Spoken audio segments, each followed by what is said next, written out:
Because we had all the iHeart execs were at the game in our fancy suite that we had some clients come to. Oh, really? So they're all up there schmoozing and boozing. Oh my and gosh. then then Boogie blows out his Achilles. Oh my gosh. Yeah. It's all iHeart's fault. Yeah, we'll blame iHeart. Dave was saying they had a whole bunch of people in the iHeart suite. You're and they looking were for a garage where schmoozing you'll a put bunch of clients. tricycles, I hit publish. and every mode of transportation. Yeah, I took over for you.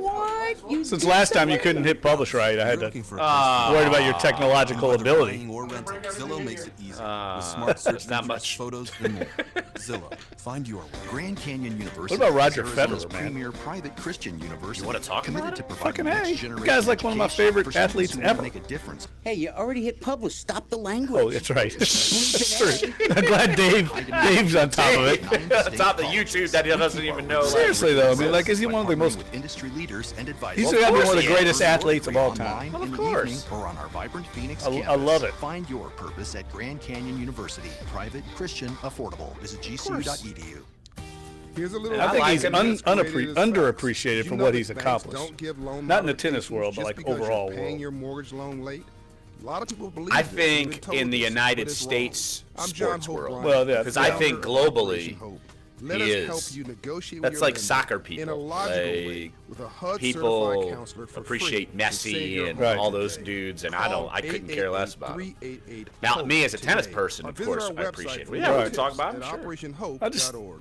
think he's awesome, man. I mean, and to win that, that's like, Right, the fact that he fell off for a couple years and it wasn't looking good, and he kind of like revitalized his career. Because Sampras was, once he took a dip, he took a big dip, and then he miraculously came back and won a major after really taking the dive.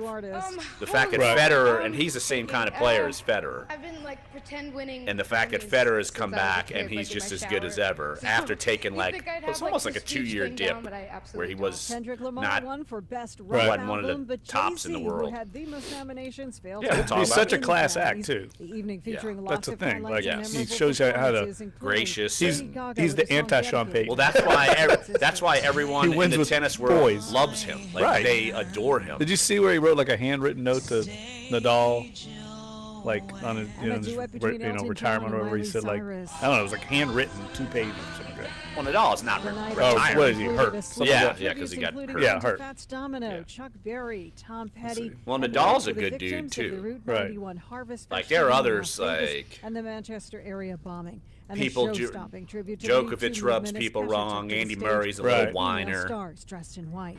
Yeah, but Nadal's not. No, That's why they have such no, great respect. right. All right, 10 seconds. All right, we'll talk about it. Yeah. All kinds of stuff to talk I'm about. on my knees and praying. Yeah. Nice. News Radio. I missed the Grammys. Didn't watch any of it. You didn't miss much. You missed Bruno Mars. I heard he was good. F&A he was. Showtime. Duncan Holder on a Monday, January 29th.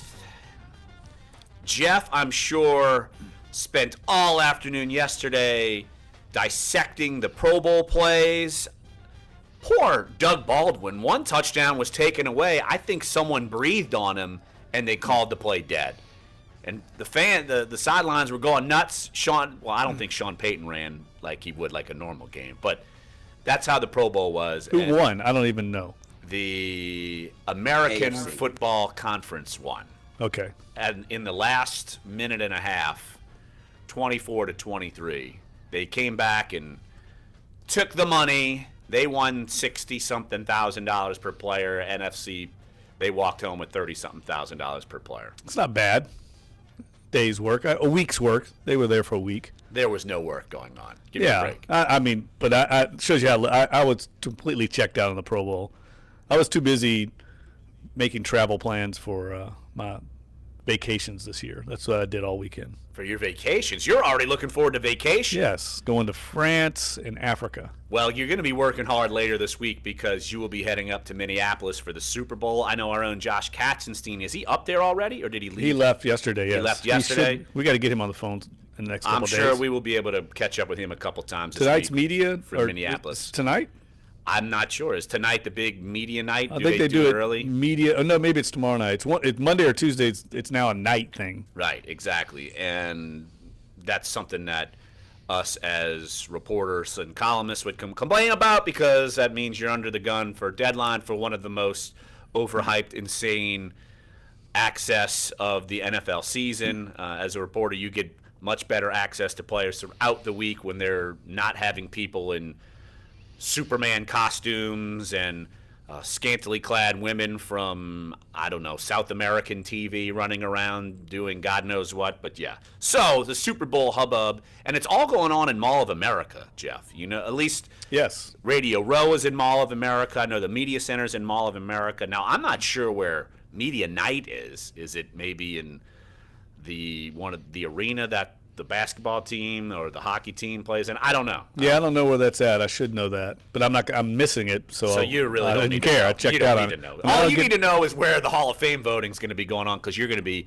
involved in that. Of course, you are our New Orleans voter for the Pro Football Hall of Fame, and I know we'll touch on that later on in the week. And I actually saw a comment that Kevin Mawai made earlier, maybe it was over the weekend, saying that he would vote for Brian Urlacher over Ray Lewis, and then I saw Jack Del Rio go on Twitter and take offense to it. So a little spice going on among Over some Ray peeps. Lewis? Come on. That's No- what he said. no way. Hey. No way. I'm the messenger. I have no But that's- no one in the fight here. I would say we'll get into this. Probably have to do it tomorrow because won't be here Wednesday. But I think you got one slam dunk, Ray Lewis. He's the first ballot. I think you got most likely Randy Moss, and then after that, I think it's wide open. I think Alan Fanika's got a really good shot this year, former LSU star. If you look at his resume, it measures up with everybody else there, including Brian Urlacher. But there's a big push right now to get in like Tom Flores and Everson Walls, some players. Everson Walls hasn't been on the ballot in decades, so it should be an interesting vote. And then Saturday, I was going to mention Thomas Morstead's having his big foundation. Friday, presenting the check to the Children's Hospital of Minnesota, and he's going to be up there making the tour of Radio Row. So we'll have a report from that as well on Friday, because that's turned into a really great story locally. Yeah, I saw he made the visit to the school where they sent the video out, and they gathered up all their pennies and nickels and quarters, and so he was able to go up there. So awesome story. And look, you'll be up there to kind of chronicle that for us here at NOLA.com, the Times-Picayune, because that's kind of what we do. So we had the Super Bowl covered. Josh Katzenstein and yourself were going to be up there for that. Last week we had the Senior Bowl all covered. I was at the Pro Bowl. But, of course, we're just talking to delay the main topic of probably this weekend. It was the main topic of the sports world. DeMarcus Cousins, Achilles injury, out for the season. What happens now for the Pelicans? And, Jeff, In memoriam. look, there are people out there who think you're the problem. You're the jinx. Though there are people out there, really? There's one person out there. Maybe more than There's one person. There may be more than one There's person. one human being out there. One human being out there who's Who's bitter because his team has lost some bad games lately. Man, oh man. Just being honest. So Graf you're not knows the who he jinx. is. Graf knows who he is. But you were there. Look, they were on the heels of victory. They did beat the Rockets, and you were there just because they're playing the Rockets, and it was a huge game, so you happened to be there. And, Jeff, just from your perspective, let's start off with when the injury happened. Just describe the scene. The crowd, the bench. Obviously, DeMarcus Cousins was distraught, and he knew right away that it was something serious. Yeah, I actually had my binoculars trained on him when it happened, and I thought he rolled his ankle. It looked like you could see he hopped up, when the injury happened, and it looked like he rolled his ankle. It's impossible to tell from where we're at, pretty high up. But most people's eyes were trained on the ball going to the other end of the court for the Rockets, so they didn't see Cousins as he kind of tumbled over to the ground, and I had my binoculars on, and I knew he was hurt pretty bad, but he was laying on his back the whole time right in front of the Rockets bench, and then he tried, and no one noticed him, not even the Pelicans trainer. He was laying there for a long time. There was a foul called, I think, at the other end, and as I watched him, he tried to get up, and then he went back down, and I knew then it had to be bad. But again, you couldn't see the actual injury happen when it happened. It was very kind of subtle, like usually an Achilles tendon tear or rupture will be.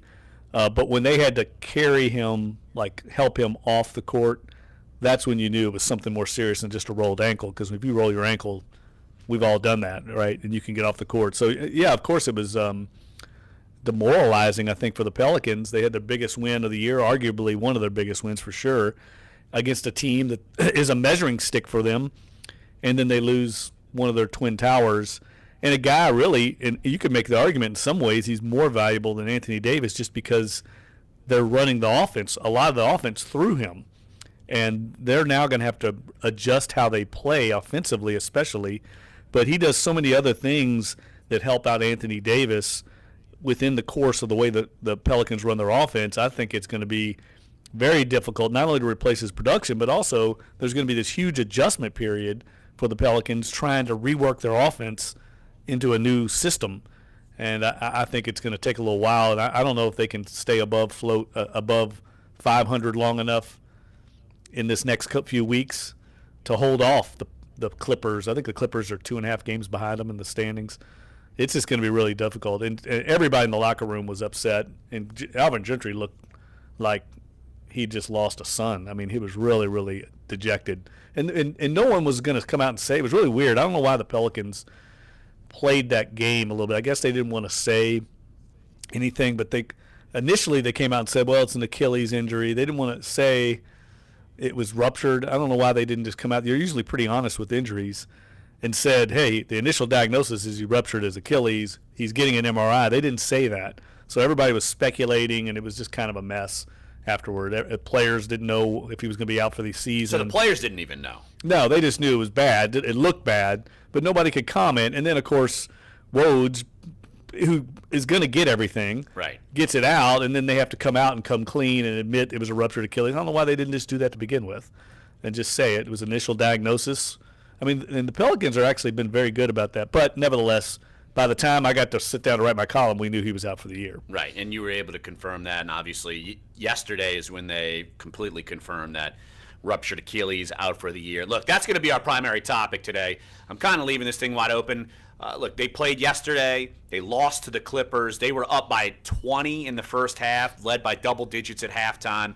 The third quarter epidemic, crash and burn. We've seen that happen so many times. So we're going to hear one soundbite later on in the show from Alvin Gentry and a bunch of sound bites from Drew Holiday after yesterday's loss, of course, because it's a different tone than what you were hearing after Friday night's game and how they're going to overcome, and this is their first game back. So we're going to do a lot about that. We're going to take your phone calls on the subject. 504-260-1280 is the number to get involved. And the question we just have posed, how will the Pelicans survive without DeMarcus Cousins? And it's not just in the next 1-2 games. Look, this is a micro situation and a macro situation. The micro situation is how do you deal with it right now, adjusting on the fly in the immediacy of an NBA schedule.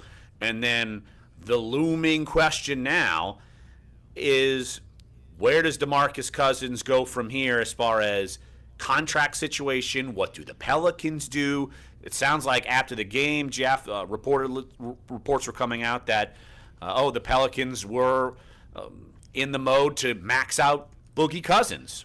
Yes. Now what do you do? No, they were definitely going to max him out. As a matter of fact, I was getting ready to report that in my column on that exact subject. I actually had a column in the works updating a year. It's been basically almost a year since the Boogie Cousins trade, and I met with Dell Demps and a few days earlier, and the whole column was going to be about, here we are a year in, this thing's working. And I was skeptical when they made the deal, but it's clearly working, and this team is going to be dangerous in the playoffs. And then that happened. So, again, it's going to force the entire organization to rethink the calculus on Cousins. I mean, everything is up in the air now. What do you offer him? Can you offer him a max deal? I don't think so, not knowing how he's going to come back from this injury. I would say this, though, Larry. I mean, of all the players that have ruptured their Achilles, and it's a very difficult injury to come back from because you never really regain that explosiveness, but Boogie Cousins' game is not predicated on explosiveness. He is a big, physical human being in the paint that doesn't rely on his above-the-rim ability. So I do think if anybody could come back from this and still be close to what he was before, it could be Cousins. I think the interesting thing, though, Wesley Matthews, who blew out his Achilles a few years ago, was never quite the same player, but he was a swingman, wing player who relied on his athleticism a lot. He said the biggest challenge for Cousins is going to be the mental part of it. And it's like that with any major injury. How do you come back mentally? That's what I'm concerned about. How does Cousins deal with that? Is he willing to go into the paint and mix it up in the future? Is he willing to get dirty like he had been doing, kind of doing all the dirty work for the Pelicans in the paint?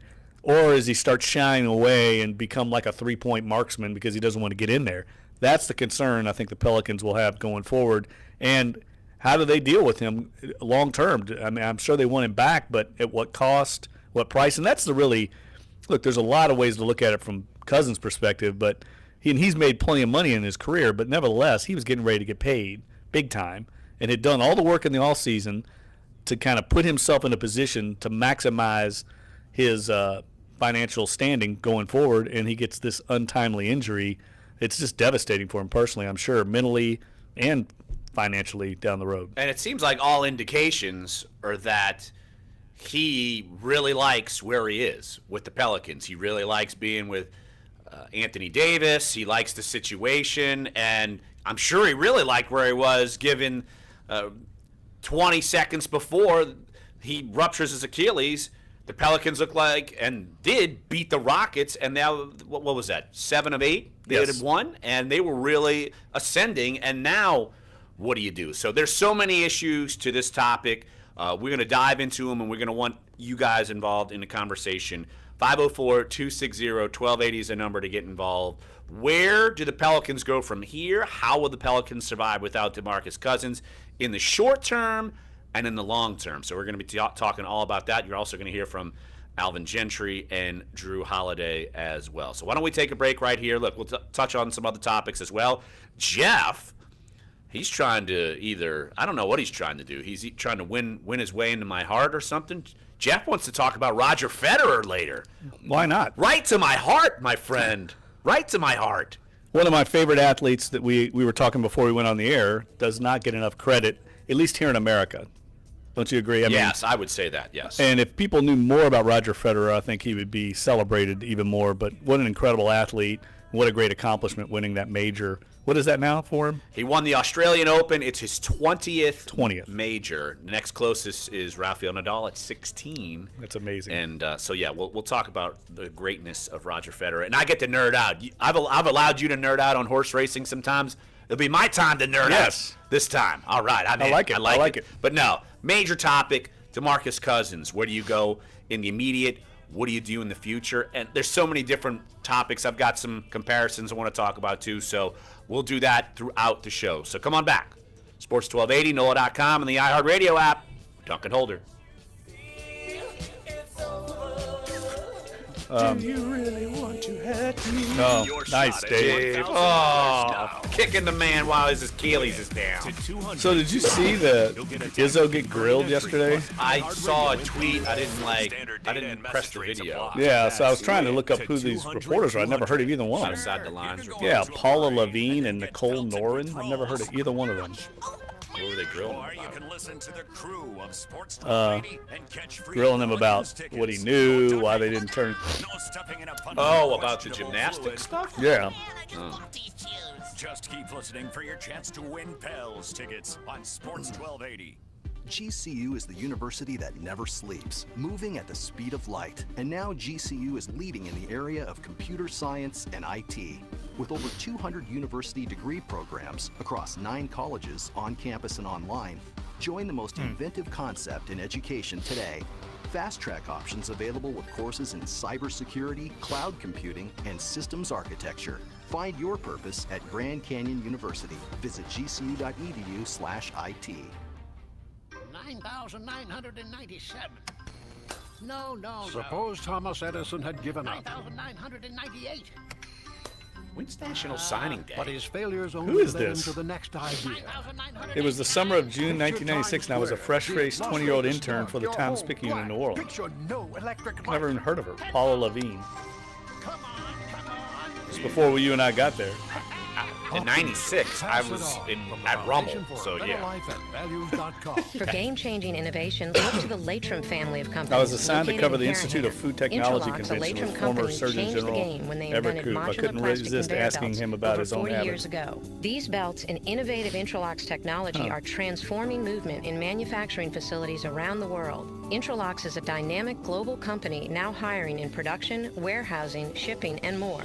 If you want to be part of our successful team, visit Latrim.com. That's LAITRAM.com.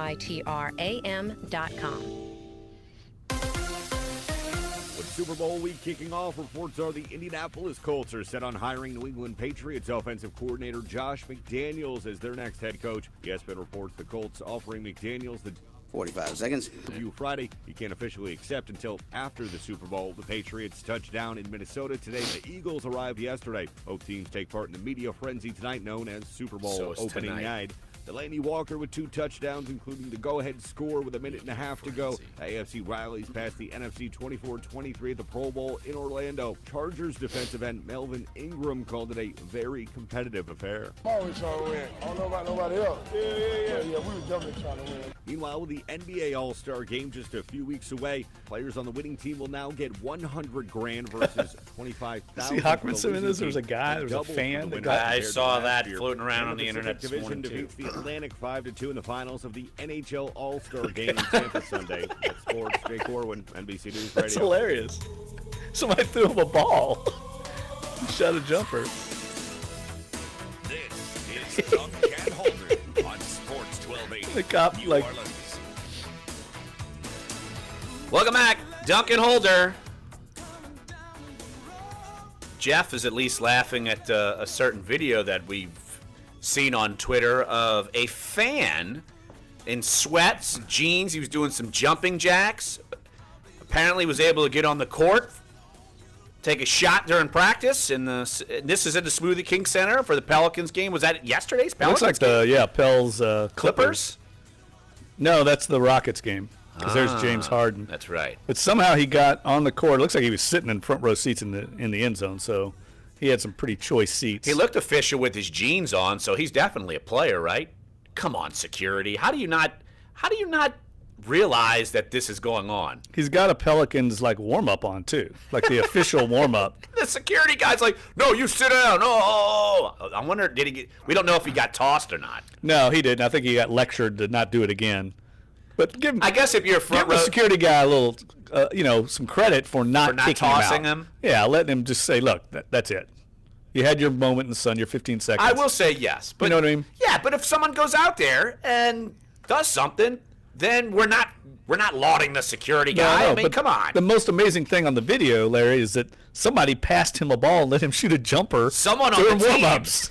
thought he was a guy. Either a ball boy or a player threw him a ball and he shot a jumper like he was a part of the team. It's beautiful. I don't think he's going to be part of the plan to help the Pelicans overcome the loss of Boogie Cousins, ruptured Achilles, out for the year, and who knows how long, because it's not like an exact science of how long it takes for someone to recover from an Achilles injury. And Jeff, you were talking about just the mental part of this thing for him, because it's probably going to take you a while just to even ponder, okay, I can make this step, I can make this move and feel good about the Achilles, because look, those injuries are not something that you can mess around with. I mean, if it's injured, you can't move, you can't run, you can't do anything. That's the concern also. There's a bunch of concerns here, but one is Cousins is one of these guys that's going to have to work his whole life to keep weight off. He's a big man. He had to work to get in shape this year, and he did. so the Pels could play with the pace they wanted to play at. Now he's going to be laid up for months without being able to do really any cardio. I don't know how he's going to avoid gaining 20 pounds. I mean, it's just inevitable, and then he's going to have to get back in shape. He's just got a long road ahead of him, and he's going to have to handle it mentally. And this is the first major injury he's ever had, so that's another hurdle to overcome. And it'll be interesting to see how the Pelicans front office is addressed, because it looked to me like, unless barring some unforeseen meltdown, Alvin Gentry and Dell Demps were going to probably get extensions. Their contracts were expiring, and the Pels were headed for the playoffs, looked like everything was hunky-dory, and then this happens. Now what happens if they bottom out, they don't make the playoffs? Do they get a pass from management, from ownership? Do they get a short-term extension? How does the front office deal with this? And knowing Mickey Loomis, I think he's going to give them a pass, because I think he wants to keep them on board. He wants them to be successful, and he feels like that they were being successful until this happened. Do you think he just wants to keep them on board because he doesn't feel like dealing with a GM little bit. and coaching search? A little bit, yeah. And I think that's not the right answer, but I do feel like that's part of it. And there's not anybody maybe out there that they think is hands down better. Now, there will be an evaluation process one way or the other, and I don't think they're tied together either. I don't think it's necessarily you got to fire Demps and Gentry if you have to make a change, or you have to keep them both. I think that one or the other could be gone. Danny Ferry is out there. He's been a general manager in the league. He has a voice in the things that are going on with the Pelicans and an opinion, and who knows? I'm not saying he would be a GM if Dell Demps were to move on or if he were to make a call, but I think he's a Jeff Ireland type in the Pelicans organization. Well, I also think that they have to evaluate the way that they handle this. They can't just go totally down in flames and expect both to be back. But here's the thing.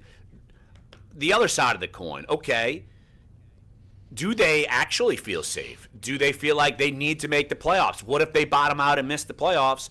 And is that something in the Pelicans front office team? Do they feel like they have to make a significant move? And the speculation that's going to be out there.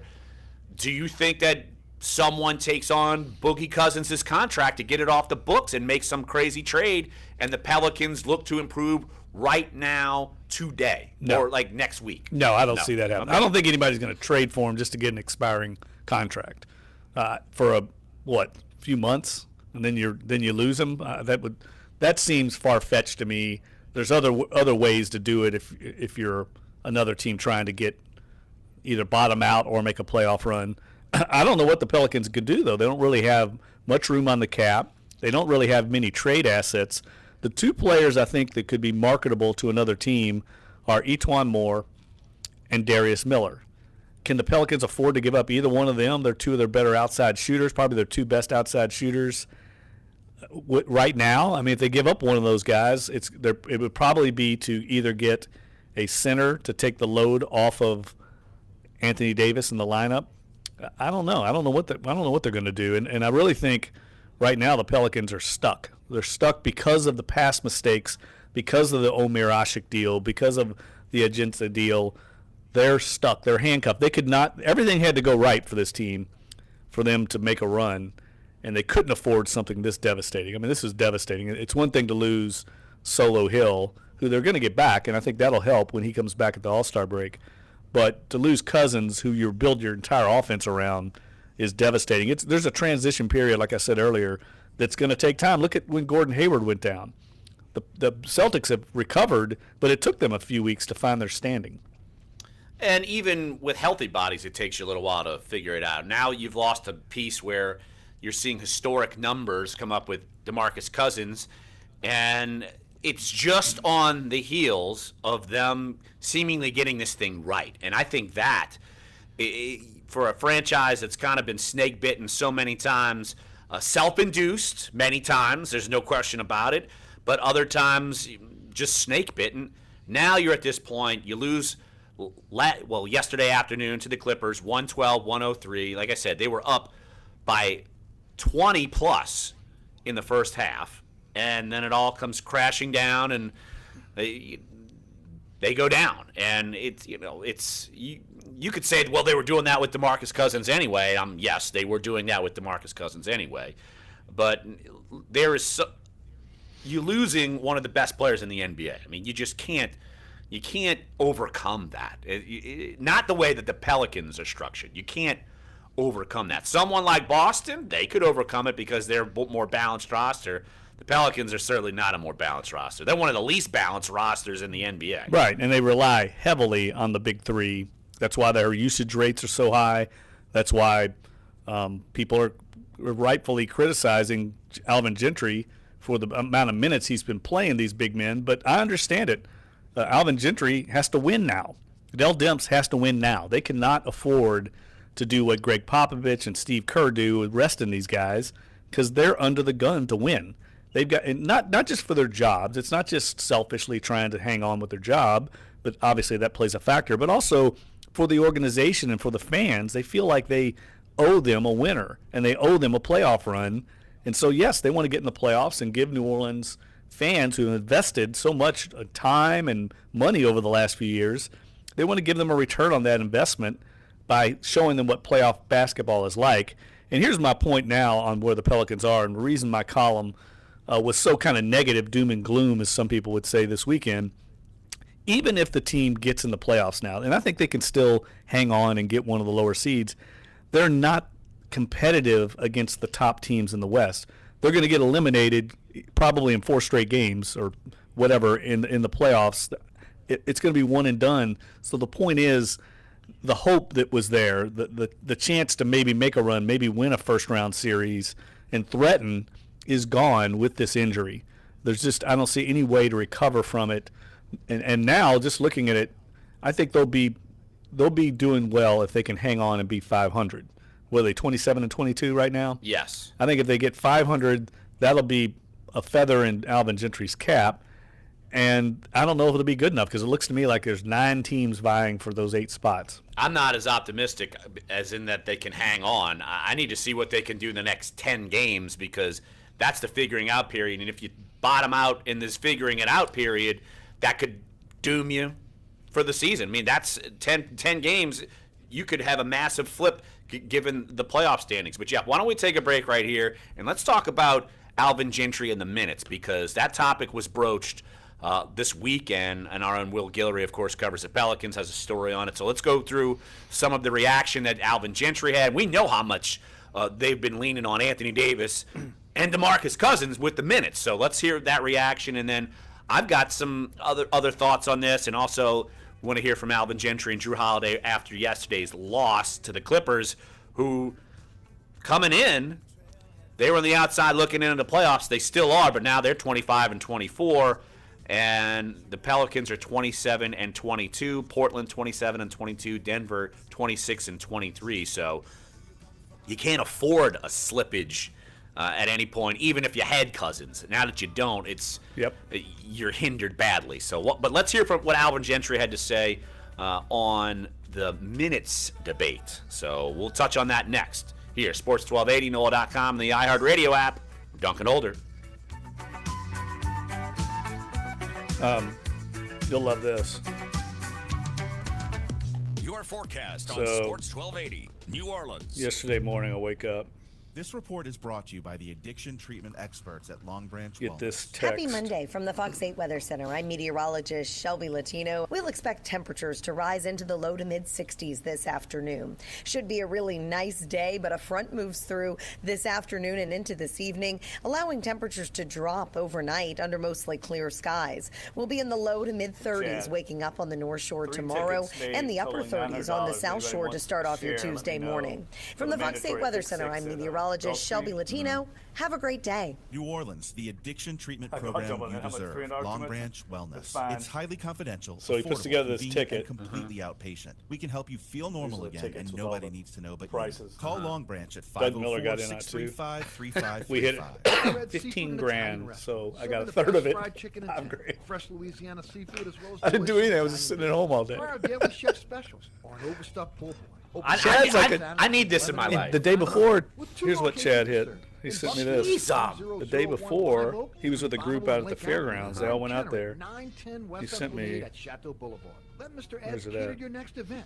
Yeah, here it Mr. Ed's is. Seafood and Italian Restaurant. 2 great locations, That's 1 what great he had menu. the day before. Mr. Ed's Oyster Bar. Jeez, now open I with water know. 7 days a week at 5. He was with a group that hit 2 pick sixes. Google 2 is days. getting It on like like $30,000 local in 2 news days. business. Search Giant. I was like, dude, we're going to the fairgrounds. We'll get Larry out there. We're going to broadcast on a Friday. Local community like bookstore I know. meetings and street He goes, I'm closings. sitting here Users drinking. post He was photos, texting me videos, yesterday. and I'm sitting here drinking a messages beer, directly to going, the web straight from their WTF? phone without needing an assistant What to the hell site. happened? Bulletin stories can then be found on Google Search. shared on no, social don't. You networks, don't or want me. sent I'll be a email. jinx. No, Verizon man. is out with a buy one iPhone. I mean, at some point we're gonna go. Yeah, we gotta go like on a Friday. We don't need to broadcast. We could just leave here. Yeah, we could just leave here. Go there. That's true. Or 8+ devices. Either on a Thursday or a Friday. I'm gonna whatever. try and get a 3-part series called Spheres that lets viewers explore the depths of space in VR, signing a 7-figure distribution deal. Overall, more than 20 virtual and augmented 30. ranging from simple mobile 360-degree video to multi-person performance art installations were represented at the prestigious Park City, Utah Film Festival. Tech Report, Larry Olson, NBC News Radio. Okay. I'm fine with it. But that's okay, No. because you don't have to be perfect to be a perfect parent. Right. Teens in foster care will love you just the same. Why don't we just get the adoption, visit we can get Sless on another message time. from the U.S. Derek, Department of Health and okay. Human Services. Adopt Let's US do that. Kids and the Ad Council. We can ask him about the state of. Yeah. All right. Yeah, let's do that. The uncensored talk about your teams. I like that Sports idea, 1280, yeah. All right. New Orleans. I don't care if Frankie's saying to relax. I don't think it's time to relax anymore. Boogie's going to be, unfortunately, well, he's probably not going to be relaxing comfortably with the ruptured Achilles. But, Jeff, one of the theories that's floating out there, because, of course, it's now going to be theories of everything. How could this happen? Even the fact that Boogie's slimmer and trimmer, how does this happen? But we know, having watched the Pelicans throughout the season, and all you got to do is look at the box score and how little depth they've had all season, and they've been leaning on these 2 big guys night in, night out, 50 minutes sometimes when they're going into overtime, like an absurd amount of minutes.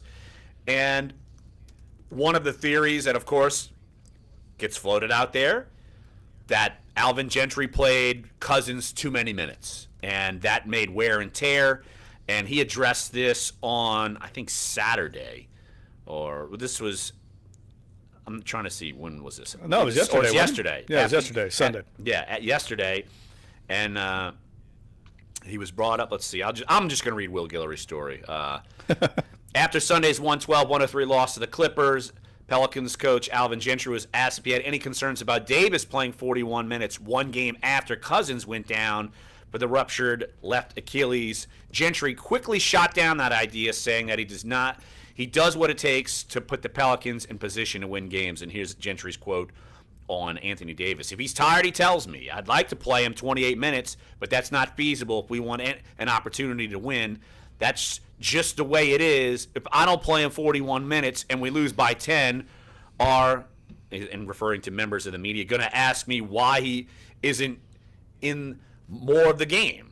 I don't understand that. Gentry also pushed back on some of the recent claims that Cousins' Achilles injury was a result of his increased workload during the course of the season. Let me find this quote. That's silly. I mean, there's no way to predict that. I think that's silly, yes. Come on, there's no way to. He's had Achilles injuries in the past, just never a rupture. He's had some strains and things like that, and these things happen. Yeah, you can't train an Achilles. Right. You can't do it. It's like an ACL. In the French Quarter. You can't train an ACL. Those are just debilitating injuries that happen. Part of the game. Right. All right, let's hit the phone lines. 504-260-1280 is the number to get involved. Let's go to the French Quarter, talk with Larry. Hey, Larry, thanks for calling Dunc and Older. What you got? Yes, I've had this question in my mind for a few years, just speaking of wear and tear, and yes, the Achilles is really separate. But overall, the Pelicans' training philosophy, maybe even going back to Baron Davis speaking out about how they do their training. I mean, you can make a case that all these athletes should start with the core training. I just wonder what their philosophy has been, and when these guys have their own trainers, how does that work? And I would like to see Boogie's off-season training to see, you know, how far down into his legs is he trained. Again, I don't think the Achilles is tied to training, but overall, you know, what have y'all seen in the past, and what do they value that? We have a Bill Slidell. You know, stretching becomes yoga, and Kareem Abdul-Jabbar plays it to his 40s because he discovers that before anybody else. I just wanted to ask one more thing: the overall state of the franchise under the umbrella of with the soap opera and everything. This was a basketball town. This was a college basketball town in the 50s and the 60s. It can be a pro basketball town. We've had incredible luck with Chris coming in and now Anthony Davis, you know, the perfect citizen for this town. You know, we just have to figure out a way to keep them. I didn't think it would work. I didn't think it would survive in the Saints market, but you know, if you roll out this kind of product, and they, you know, the sad thing is these guys, they finally figured it out. We hope. It just, you know, the thin bench is going to kill them, but it's just great to see this kind of basketball when they had it all working together. So I'll hang up and tell me what y'all think about the ongoing life of the franchise. Hey, Larry, appreciate the phone call. Absolutely. And look, I know there's legitimate questions concerning the Pelicans medical staff for the years and years of injuries that have happened, and we've seen former Saints players speak out. We've seen Pelicans/Hornets players speak out, and we know it's an issue now.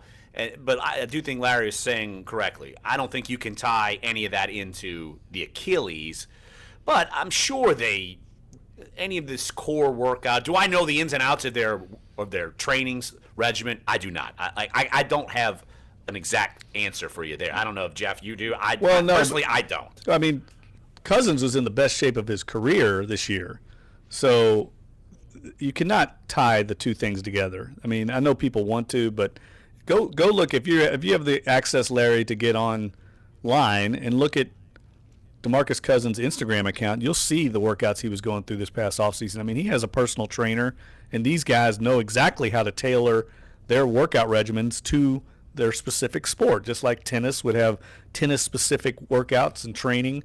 These guys are highly paid professional trainers, and they know how to get DeMarcus Cousins in the shape he needs to be to play basketball, to be physical in the lane, and the Pelicans are involved in that. Whether they're working hand in hand or not, I don't know, but I guarantee you they look out for what he's doing because he is a huge part of their future and a huge investment for them. So, of course, they're going to have a say in how he works out, whether it's with them or their personal trainers. So I don't think there's anything to read into that with this injury. I understand why, because the Pelicans have had so many injuries over the years, I understand why people rightfully wonder what's going on with the Pelicans and all these injuries, but I don't know if it's just bad luck, but it doesn't really matter. The bottom line is this product has not been good enough for the last 5 years, and Dell Demps and Alvin Gentry have to be the ones responsible for it. Ultimately, Tom Benson and Mickey Loomis have to be.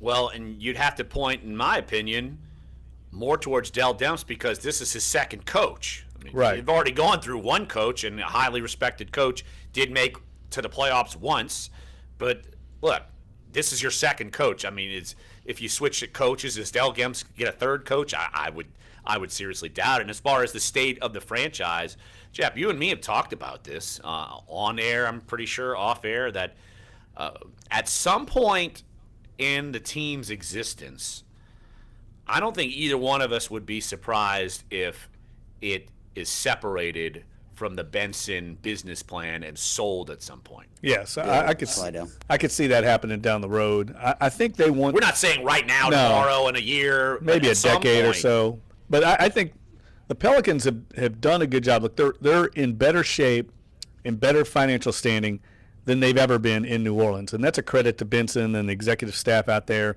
They're on solid financial ground, solid standing. Now, whether they want to continue to operate it down the road, I don't know. But right now, I think they feel good about where they're at. They're just trying to generate interest. And look, nobody wants to win more than Tom Benson, Mickey Loomis, Dell Demps. The problem is they've had bad luck, and then they've compounded that by bad personnel decisions by Dell Demps that have left them with very little margin for error. And that's the state they're in now. You get an injury like this, and it's devastating, whereas the Boston Celtics, for instance, made a big deal to get Gordon Hayward. They can withstand it because the roster's in so much better shape, and even their future, because they've got a lot of draft picks that have been stored up by Danny Ainge. They're in better shape in the future, whereas the Pelicans, everything they've done has been out of almost desperation because of the missteps early on that put them in this precarious situation. They had to go all in on Boogie Cousins, and now it is, just like they had to go all in on Eric Gordon and those type of players. They've had to do it because they were stuck, and then they're stuck again, and that's bad decisions. Bad management. And Omer Ashik, I still don't understand why they re-upped on him. That was absurd. Give credit to one thing I would say about Sean Payton and Mickey Loomis on the football side that I really admire is when they make a mistake, they don't compound it. Jarris Bird, move on. Now they wait a little long to move on from him, but Brandon Brown or Champ Bailey, they aren't afraid to admit they make a mistake. I think Dell Demps, being a young general manager, sometimes doubles down because he doesn't want to admit he made a mistake on Omer Ashik. That didn't make any sense when they re-upped on him, and it handcuffed him. Let's take one more phone call, and then we'll take a break right here on the show. Let's go to Slidell and Bill. Hey, Bill, thanks for calling Dunc and Holder. What you got? Hey, I got two things for you. Comment on the Achilles thing, and then some possible trade options that could work. With the Achilles thing, it's just one of those freaky injuries that happen. Nobody really knows what causes them. You look at the Saints with Okafor when he went down early in the season. Nobody touched him. They showed the replays and everything. He just dropped like a bag of sand because of the Achilles and everything. So it's just one of those weird things. But as far as trades, the only way you're really going to be able to do anything in the way of a trade is if you can convince somebody to take maybe a Jensen, even though he's hurt, he's got a friendly or a contract, you might be able to move him, and then they can maybe have an injury settlement with the team that he gets traded to or something like that. Teams I would look at that would be willing to maybe make a deal, Chicago, maybe Lopez because they're not going to the playoffs, maybe a Phoenix, but maybe a Tyson Chandler or somebody, to where you might be able to get some money in maybe a short-term type situation. And, if Boogie is not ready for the beginning of the season, provided he re-signs with us, you may have guys that at least can, in the short term, provide a center help to help out with AD. And I'll hang up and listen to what y'all got to say. Hey, Bill, no, I think that would be the smart route to go. Yeah, both those would be great fits. Both those players you mentioned, Bill, would be perfect for this team, exactly what they need. Then they can keep their perimeter core intact. Because they can't afford to give up any more scoring firepower on the perimeter right now. Maybe one of those guys, maybe a Darius Miller, maybe a Etuan Moore, but I don't think they want to. But sometimes, you can't get what you want unless you give something up. And I don't know if that's going to be enough right now. But I'm a big Tyson Chandler fan. He knows his role at this stage in his career, and he would do what the dirty work kind of in the paint, provide the rim protection that would help AD out a lot, and they could make a run. And we don't know, like Bill said, I mean, this could carry over into the next season. It's probably going to carry over into the next season to where they're going to be still hamstrung with this. I would agree, because even if you re-sign Boogie, you don't know when he's going to be ready to go. Right. So that's part of it, too. All right, let's take a break right here on the show. Look, talking DeMarcus Cousins and the future of the Pelicans, of course, out for the year with their ruptured Achilles. And now the team is in a bit of flux. So we'll talk more about that coming up. Sports 1280, NOLA.com, and the iHeartRadio app. Dunc and Holder.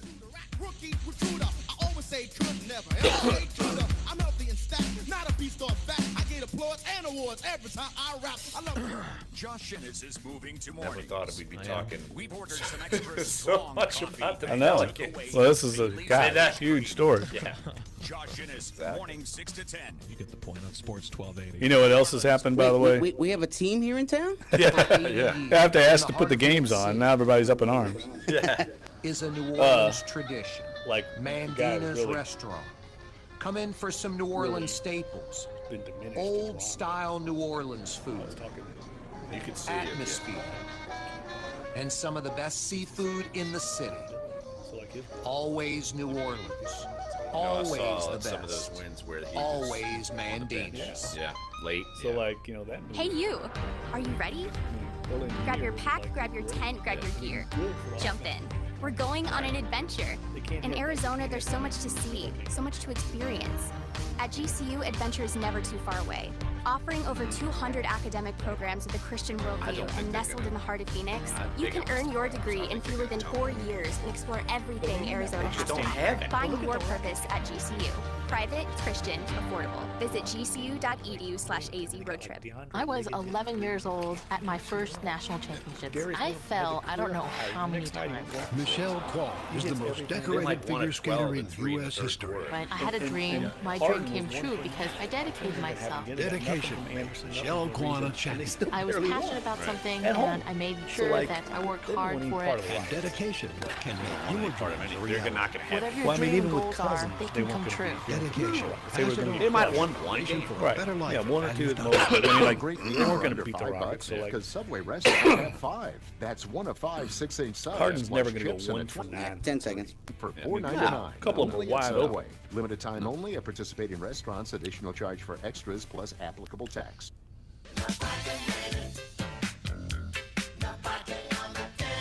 This is Duncan Holder on Sports 1280 New Orleans. Continuing our conversation, Pelicans, DeMarcus Cousins, where do they go from here? Of course, he's out for the year with the ruptured Achilles. 1 game in, without him, they're 0-1. They fell yesterday at home, 112-103 to the Clippers. And, Jeff, of course, you look at the game yesterday, and we're going to hear from Alvin Gentry and Drew Holiday in hour number 2. And yesterday's game, it's a game where you could have seen this happen even if they had DeMarcus Cousins. They've had big leads. They've blown big leads, end up losing. Now, the Clippers aren't the Grizzlies or the Magic or any of these teams where they've looked terrible, the Hawks against a bad team. The Clippers are right on the heels of playoff contention. But you just saw where there's a dip in production. Third quarter was atrocious. That's been an epidemic all year, whether they had Cousins or not. And maybe he would have been a difference maker in this game. I would have probably assumed yes, because he actually can help you outscore opponents as opposed to, like, they only put up 103, and you say only 103, but they're averaging, 110 a game, Right. 111 a game. And if you're not that good on defense and you're missing one of the best scorers in the NBA, so it just tells me that this is going to be more the trend as opposed to what we've been seeing the last, say, week and a half, 2 weeks from this team. Well, look, they've got the Kings coming up. That's a game they have to win. They have to beat the Kings. That's a bottom feeder in the West. Those are the kind of games they cannot afford to lose any of these games that they lost before when they would kind of play up or down to the competition. They're now in a no margin for error zone. But I really think, I do think they're going to be aggressive and try and make a deal. I just can't see Dell Demps sitting by and letting this thing wither on the vine. They've got somehow to get some help personnel-wise to increase their depth. Because right now when Anthony Davis goes to the bench, wow. I mean, where do you get that offense from? It's pretty scary. And I don't know how they can survive without playing him 40-something minutes a game. And I understand why Alvin Gentry's doing it, but he's going to wear out his best player. And just look at the bench minutes from yesterday's game at the Smoothie King Center. Darius Miller, 27 minutes, 3 points. Omar Ashik's actually got a play now. He played a whopping 7 minutes, scored 4 points. But, Jeff, he was plus 12 in the plus-minus. So the old that's plus a win. minus, yes. What was plus-minus for AD? Minus 21. There you go. Yeah, exactly. That's a little misleading. Yeah. Jameer Nelson played 8 minutes, 5 points. Ian Clark played 20 minutes, 9 points. Liggins, who's going to be seeing more minutes now, 16 minutes, 5 points. And look, Davis played 41. Dante Cunningham, who's going to have to play more minutes, he played 28. Drew Holiday played 37. Rondo, 23. Etwan Moore, 32. And you're talking about if they're going to make a deal, and you're saying the valuable assets to other teams would be, say, a Darius Miller, Etwan Moore.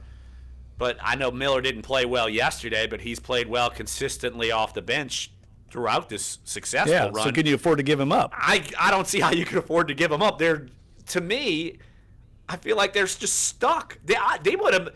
Now, they might not have been stuck if Cousins was there, because then you could afford to maybe move one or two of those guys and get a piece that could be better. But without them, man, I don't know where you go from here. And I tell you, my conversation with Dell Dempsey the other day, he made a really good point, and he said it's not as active a trade market as it's been in the past because more teams are in the hunt. There are less sellers, whereas in the past, by this time, you had maybe 8 teams in the league that were like, you know what? We're out of it. We're willing to dump some players and build for the future. This year, you still have a lot of teams. There might be a handful that are ready to give up on the season. And now that Cousins is hurt, it gives teams even more incentive to maybe hang in there and not make a deal. There's going to be fewer sellers, and it makes the trade market less attractive and less active because of the fact that more teams are willing to kind of compete. I don't know. You look at the East, I don't know if I buy that. I don't know. Detroit's 22 and 26. They're the 9th spot. They're 3 games out of the 8th spot. The Knicks are 22 and 28. They're 4 games out. And then it's Charlotte 20 and 28. I don't know. And the 76ers, I don't think they're going anywhere. So I don't know if I buy it in the East. Maybe in the West. But I only see maybe 2 teams outside of the top 8. One's the Clippers. And the Jazz are 21 and 28. And they're 5 back of Denver. So I don't know if I'm skeptical Larry. Larry. I don't know if I'm buying Dell Dempsey's logic there. Skeptical Larry, I like it. Yeah, I'm not so sold on that. So hour number 1 is up. Hour number 2 is on the way. We'll talk more about this. DeMarcus Cousins' injury. We'll hear from Drew Holiday and Alvin Gentry on yesterday's loss. We'll talk a little Pro Bowl for like 30 seconds. And Jeff wants to talk a little Roger Federer, so I like it. We'll do that in hour number 2 here. Sports 1280, NOLA.com, and the iHeartRadio app. Dunc and Holder. We probably should. We should probably talk Senior Bowl too, because DJ Chark had that big game. Keep forgetting about those guys who stood out. Maybe we can get somebody on the phone tomorrow.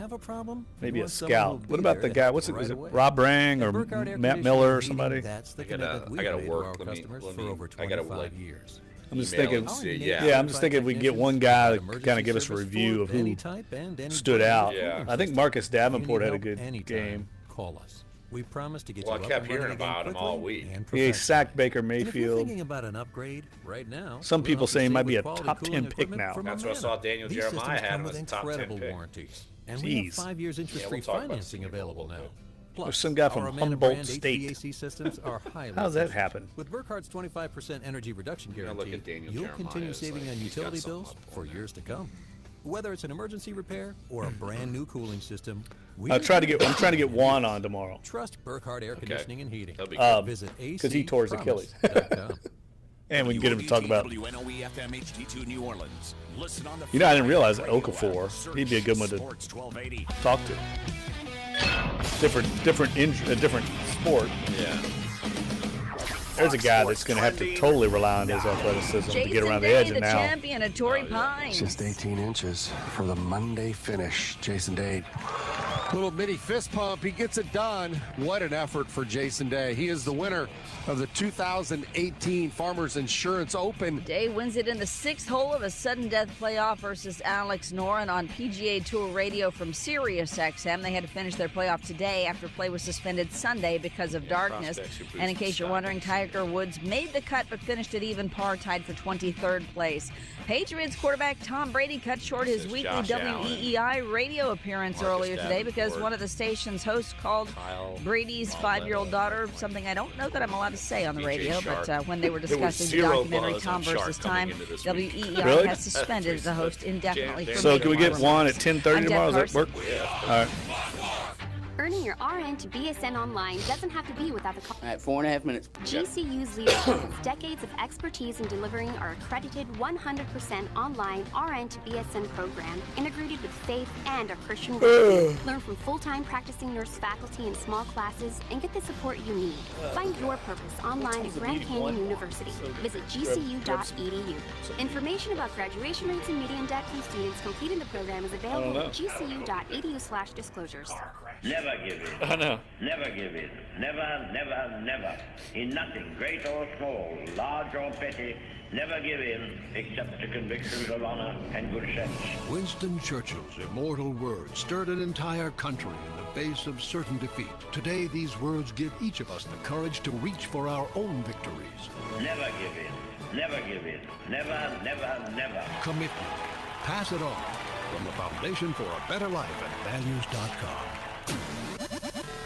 Google is getting into the hyper-local news business. Search giant testing out a new app called Bulletin that lets anyone contribute news about their local community, like bookstore readings and street closures. Users post photos, videos, and messages directly to the web straight from their phone without needing an existing blog or website. Bulletin stories can then be found on Google Search, shared on social networks, or sent in emails. Verizon is out with a buy one iPhone, get the second one for $700 off plan. Latest offers available with the purchase of any two iPhone 10, 8, or 8 Plus devices. A virtual reality product still in the headlines at Sundance, a 3-part series called Spheres that lets viewers explore the depths of space in VR, signing a 7-figure distribution deal. Overall, more than 20 virtual and augmented reality entries, ranging from simple mobile 360-degree video to multi-person performance art installations, were represented at the prestigious Park City, Utah Film Festival. Tech Report, Larry Olson, NBC News Radio. So you're out. Eric Ashwood, celebrity chef Scott Gregg and Katie. Scott, you have to be excited about Katie's expanded second floor seating and private dining rooms.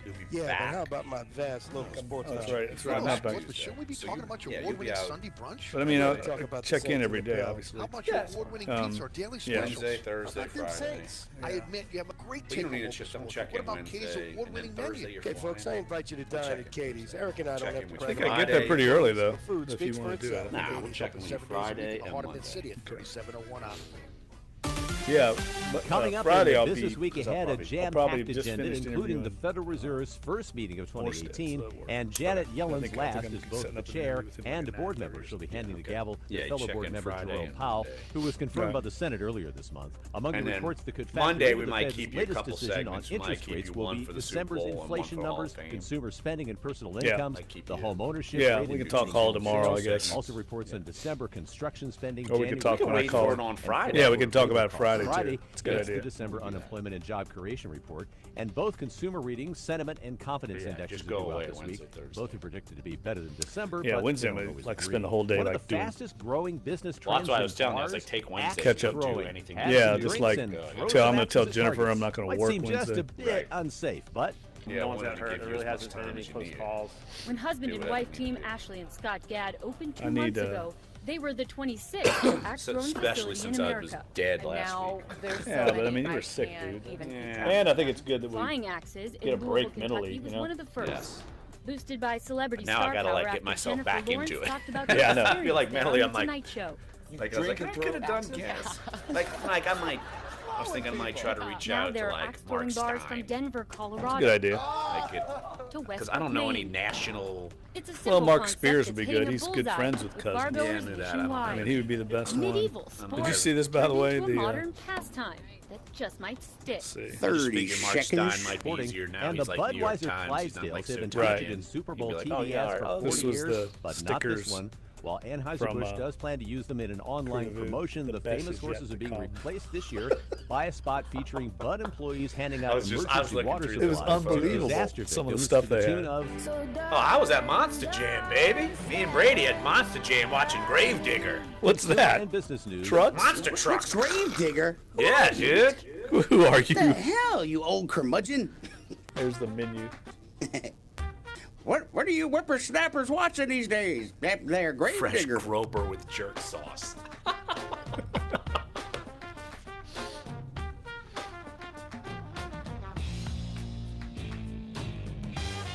Dunc and Holder, hour number 2. Larry Holder, Jeff Duncan here with you at our NOLA.com Times-Picayune studios. Busy week. Jeff will be heading off to Minneapolis. We will be Jeffless starting Wednesday. Josh Katzenstein's already up there for Super Bowl 52. He'll be checking in throughout the week from Minneapolis. Tonight is the sideshow that is, I guess, media night. Is that what they're calling it? I think they sell tickets to it, and people... I have no idea why you would want to buy a ticket to go to that. I don't even like going to that thing. It's awful. No, it's the worst. It is the worst. It's been de-emphasized to some degree by the media, which I think is good. Well, It's by become like us, a clown. like you and me. Yes. Yeah, it's a clown show. It is a clown show. It's just ridiculous. You got all these like comedians there. I know people think we're being pompous and curmudgeons. But it just really is. You're trying to get a job done, and you got some cartoon character trying to interview somebody. So you just avoid it. You don't go there to try and get any work done anymore. NOLA. You go there as a columnist or reporter just because you got to be there. That's it. If you're going to work on anything valuable, you do it throughout the rest of the week when there's like normal media access right. and such. So yeah, it's that. But of course, look, we've been talking a lot about the DeMarcus Cousins injury. Of course, he's out for the year. Pelicans 0-1 without DeMarcus Cousins now. 112-103 loss yesterday to the Clippers. You'll hear from Alvin Gentry and Drew Holiday after yesterday's loss. We're also going to be talking about the Senior Bowl, which a certain LSU player, according to one of the draft experts that I value, he said DJ Chark had no buzz going into the Senior Bowl, and I'm talking about Daniel Jeremiah from NFL Network and NFL.com. Chark had no buzz going in there, and all of a sudden he has 160 yards. And what do you know? When you got decent quarterback play, maybe the kid might be okay. What do you know? I think he would Stunning. I know this is going to be crazy because he went to LSU, but I think he'd be a great fit for the Saints. Don't you start that. You I know think it he'd will be great. never happen. He's the exact kind of skill set that would work well in that offensive scheme. But it will never happen. Because there's a conspiracy to draft LSU players? Well, the last one they drafted was Al Woods, and if I drafted Al Woods, I would be leery of LSU players. I think Al Woods is still in the league. He is still in the league. It's amazing. He is still in the league. And by the way, a little teaser from my column coming up here early in the week. 3 Saints first-round draft picks will be on the field in Super Bowl 52. I can guess them all. You want me to do it? You want me to? Yes. You want me to ruin your entire column? No.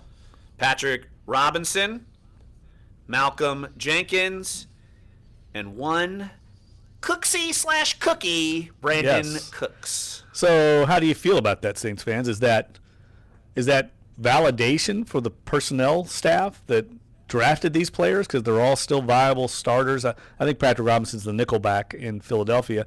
Or is there a little conflict that they're producing for other teams? I'm just wondering if Donnell Ellerbe is going to end up on the injury report this week or during the Super Bowl for the Eagles. I'm going to bet yes. Hater. You're a hater. It's the truth, though. Me and Connor Payton are the biggest Donnell Ellerbe haters on planet Earth. Connor, I'm with you. I'm giving you a dap. All right, before we get into this tennis nerd talk, I got to get into my horse racing nerd talk. Gunrunner this weekend won the Pegasus World Cup. Gunrunner is the best horse in the world, Larry, and he'd been stabled all winter here in New Orleans at the fairgrounds in Steve Asmussen's barn.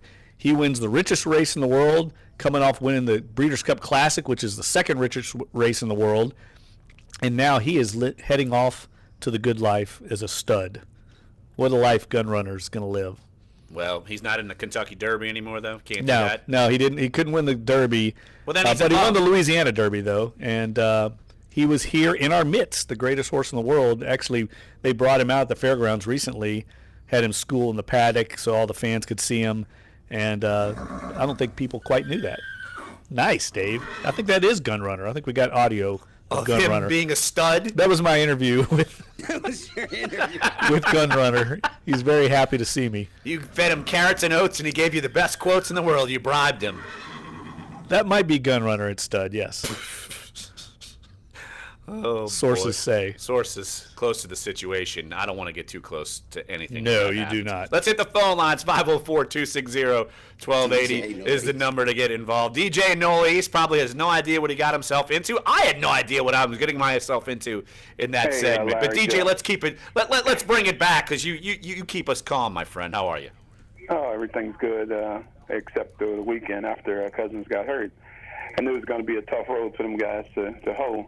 And anybody that thinks Dell Demps wasn't working on a trade before the deadline has to be crazy because, you know, he saw the minutes that both Cousins and Anthony Davis were getting, and he had to be looking at a trade anyway. But now, of course, since Cousins is out, you know, the name I heard thrown about was Greg Monroe from Phoenix because they said that Phoenix is trying to get rid of the guy. So, you know, him playing the center spot, I think, would be a definite positive for the team because I think Anthony Davis definitely relishes playing the 4 spot and not the 5. And I think that would be a solid move. I don't know what the guy's salary is. I know they'd have to, you know, maybe get rid of Oshik's contract and probably throw that first-round draft choice in there, but I think the team's going to do something because I don't think they want the season to just fall apart like it is. Hey, DJ, I agree. Appreciate the phone call and the good logic as always. But here's the thing. If you go get a guy like that, are you saying, all right, now Greg Monroe is our future and Cousins is out? What do you do then? Is he a rental? Because I figure if you go get someone like Greg Monroe or Brook Lopez, I mean, do you just look at them as rentals and then you keep him and then you keep Boogie as well? I think that those are You're handcuffed. Those are issues you got to figure out. I mean, yeah. If you make those moves. But, I mean, Greg Monroe is going to be off the books. So that's the attraction with him. You bring him in. So he's a rental. Yes. He's a rental. Get to the playoffs. It does make sense. Then you try and re-sign Cousins. And, look, I think Cousins is ecstatic with the way things have worked out in New Orleans. I think he wants to be here.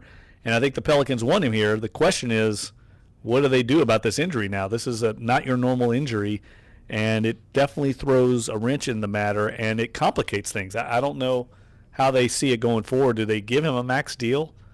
I don't know. Here's the comparison I thought of immediately once the news came down that he was going to be out for the year. And it's very similar to a situation that Drew Brees went under. Tore up his shoulder. If you're a big man, you tear your Achilles and you can't run and be in a basketball court, pretty vital. Drew Brees tears up his shoulder, right shoulder, last game of the season. You knew the Chargers were moving on from him.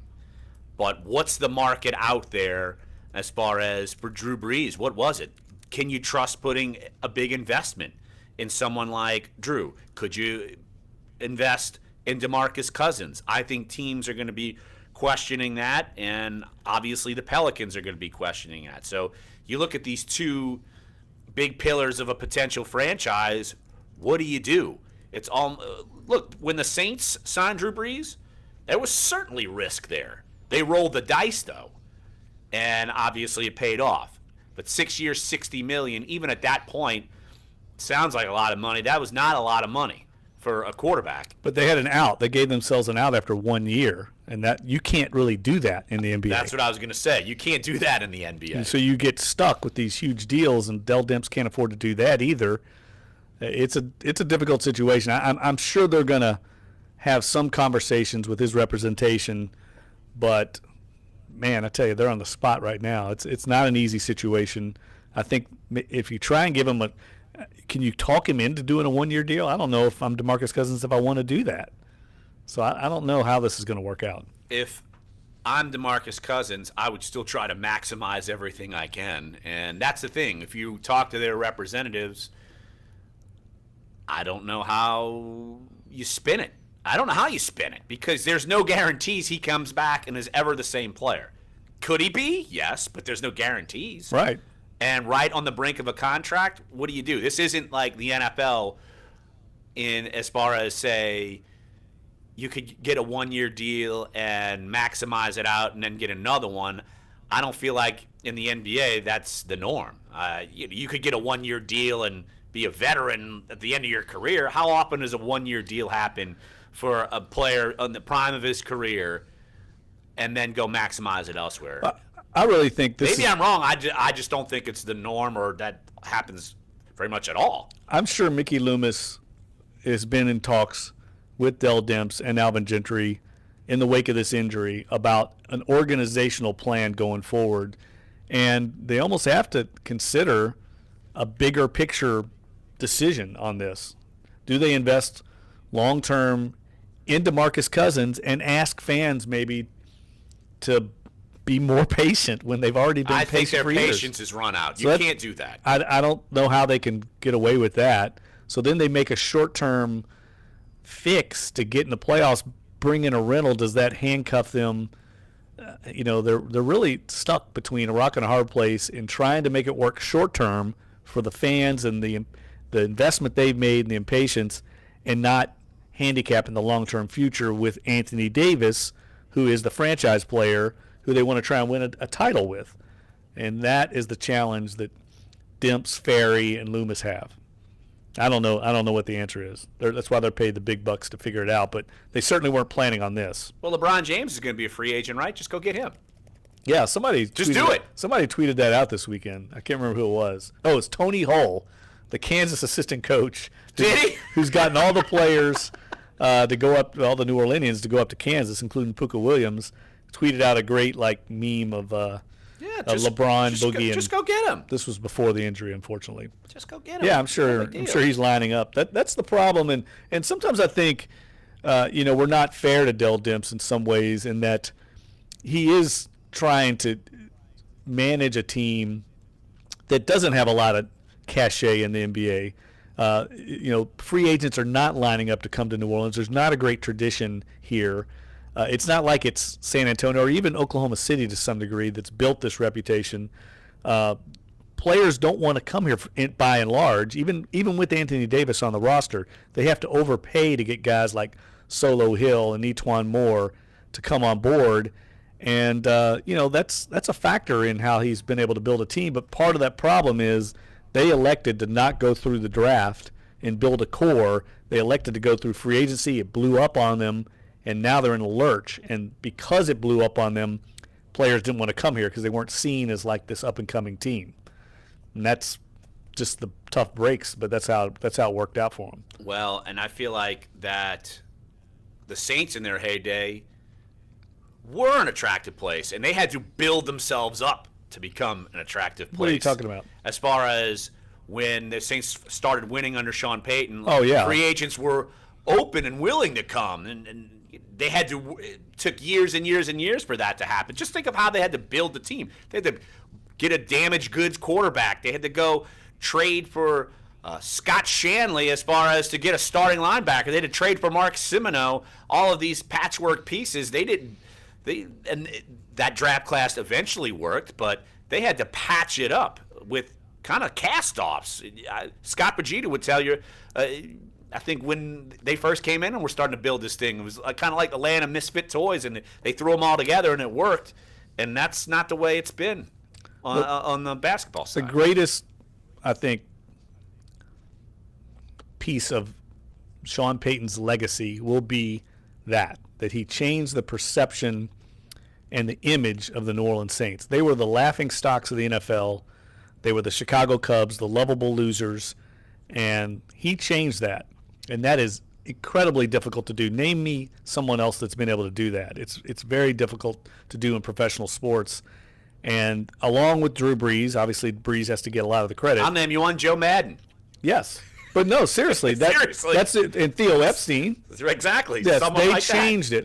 It took really, I think, Epstein building through the draft. Yes. But it's very difficult to do, and that's what will be his legacy. Not only that, going out and getting Drew Brees along with Mickey Loomis and bringing in an elite quarterback that had eluded this franchise for decades. And you're right. All of a sudden they became a hot place to play, and they still are to some degree because they know Peyton's a player's player. He does the choke sign at opposing players and skull trolls the Vikings. Players love that.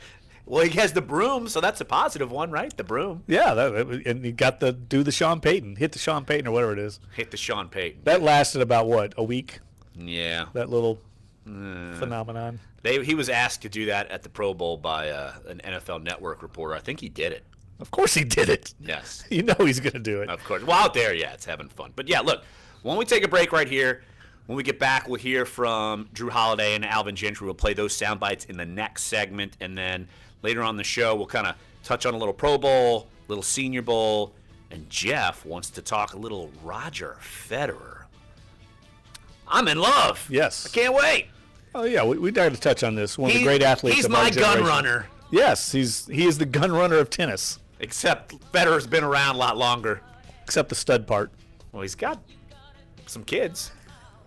And he's been, look, his wife has been with him, I'm talking seemingly forever, like the whole way. He is a class act. That's what we want to talk about, is just the sportsmanship, the poise, everything that goes into Roger Federer. It should be recognized. All right, we'll talk about all that coming up next here. Sports 1280, NOLA.com, the iHeartRadio app, Dunc and Holder. Go get Durant. He's a free agent. Durant, Westbrook, go get them all. Yeah, all of them. LeBron, Isaiah Thomas, CP, DeAndre Jordan, Joel Embiid. You'll get a text confirming entry plus iHeartRadio info. Standard data Marcus and message Aldridge, rates go get apply. him. That's Bills to 200-200.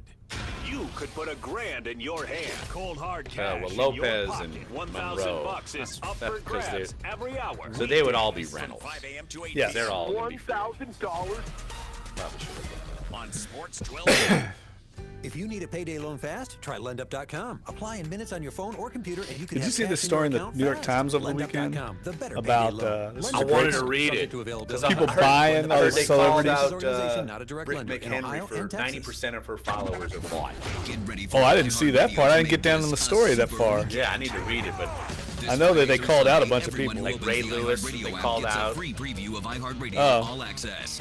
Conservative writer and pundit. That's what she's known as. Well, I know someone who bought a bunch of Twitter followers. But you know what?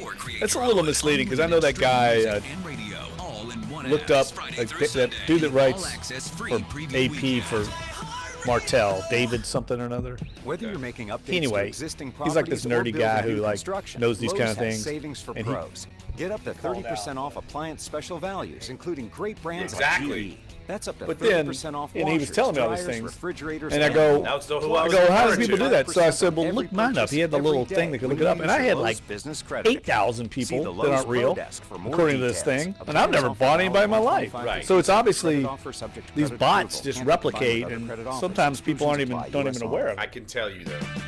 I don't know how I like spotted it. Stop by O'Reilly Auto Parts Like and pick one up day- 5 parts of O'Reilly. You know, he full synthetic said- motor One day oil she and a had microguard 17 filter and for next she had $24.99.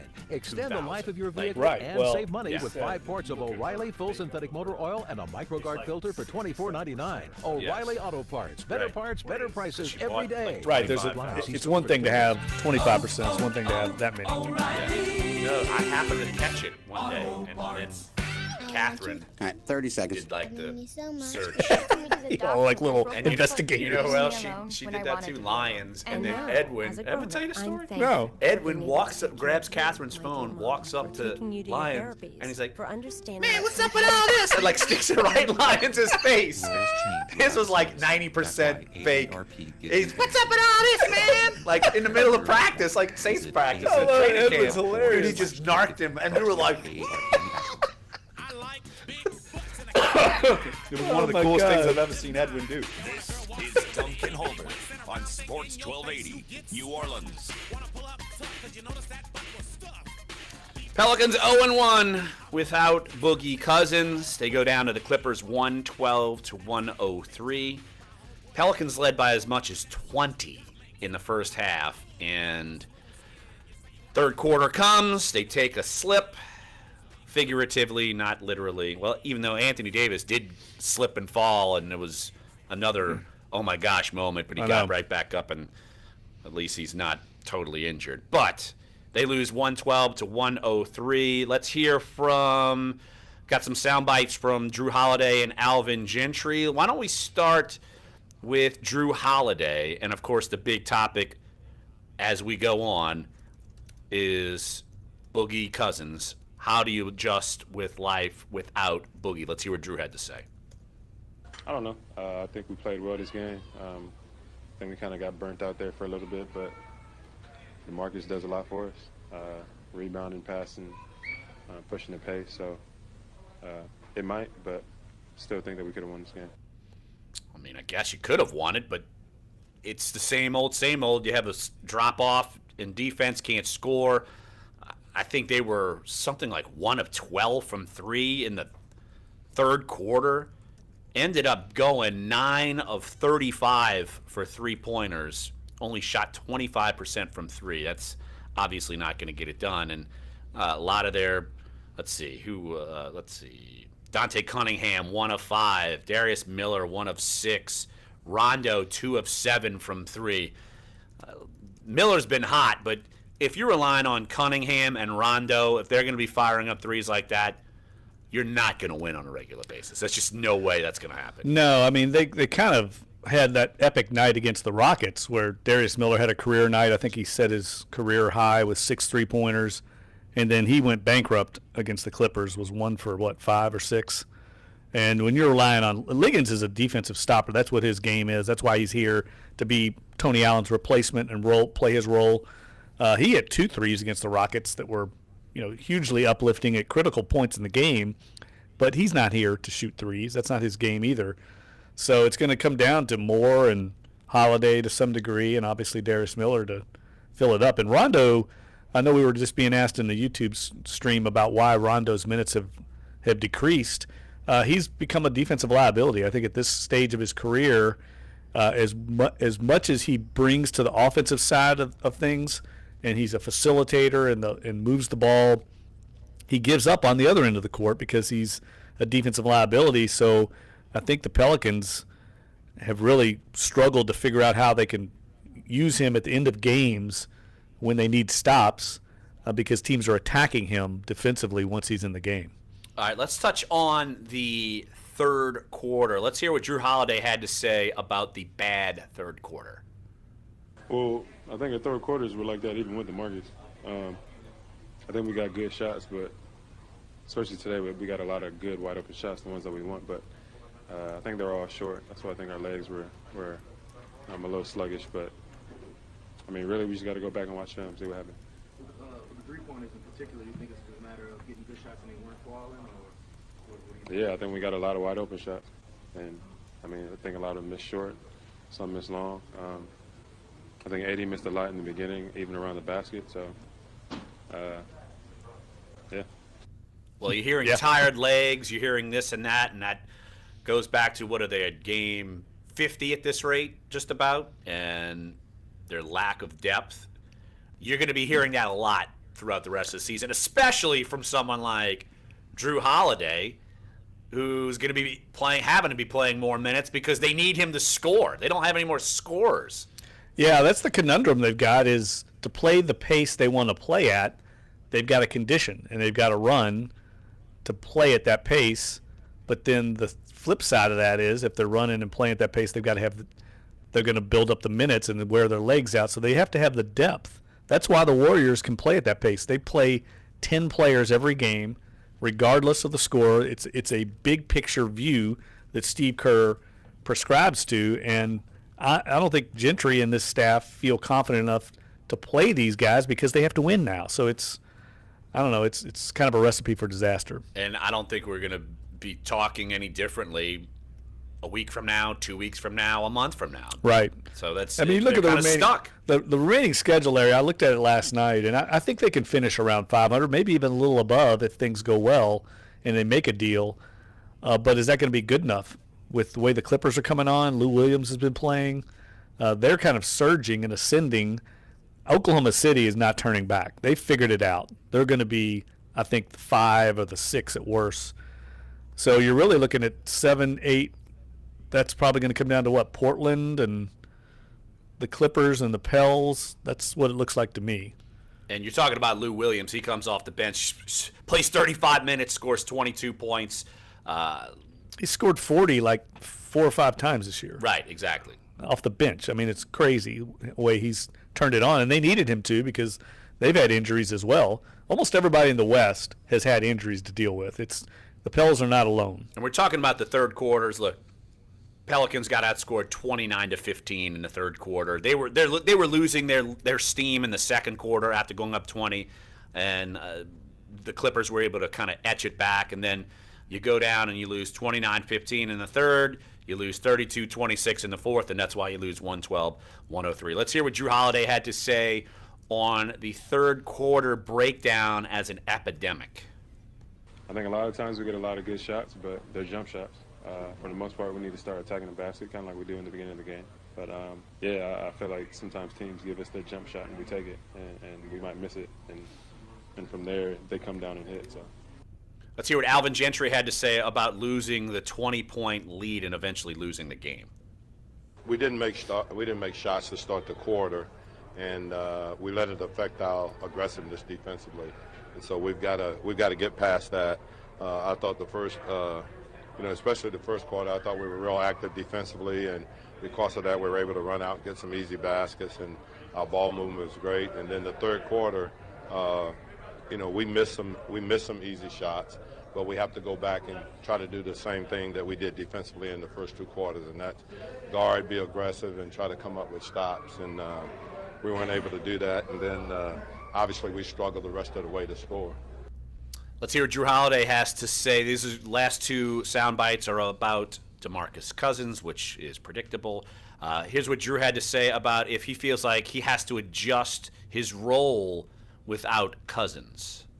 Just continue to play. Again, I trust my teammates, and they pick up the slack. Obviously, we got a lot of good shots in transition, and especially in the first half, and a lot in the second half, but just missed. But just to be able to play my game and stay consistent, I got to rebound. I got to rebound a lot more, and I think I did that tonight. Now, are teams coming after Drew and AD more without Boogie? Again, I think it's a full team thing. Again, a lot of the slack is going to be taken up from other guys like Darius and Dante and DeAndre. So, again, I feel like me and AD play defense the way we always have since we've been together. Try to be intense on the ball. Try to make it difficult for people to shoot threes or at the basket. So. Anthony Davis had 25, Holiday had 20, Etuan Moore had 18, the only three Pelicans in double figures. And Jeff, as we go to break right here on the show, they don't win playing defense. They win playing offense. I mean, we've seen it time and time again. And if you're only putting up 103 against the Clippers, yeah, I know they're going to have to try to figure out what to do without Cousins, and it's only game one.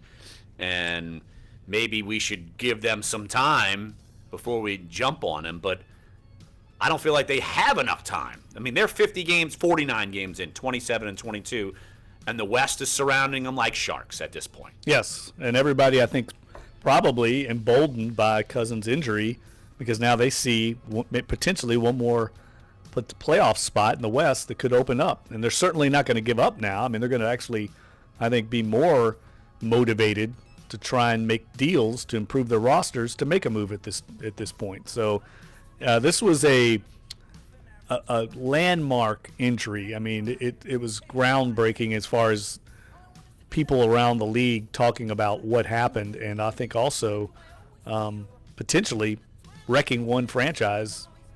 Who knows what implications this could have long term on the Pelicans. No doubt about it. So 2 more segments, so come on back. Sports 1280, NOLA.com, and the iHeartRadio app. We're Dunc and Holder. Groundbreaking. That's not the right word. Stupid. Groundbreaking. What the hell does that mean?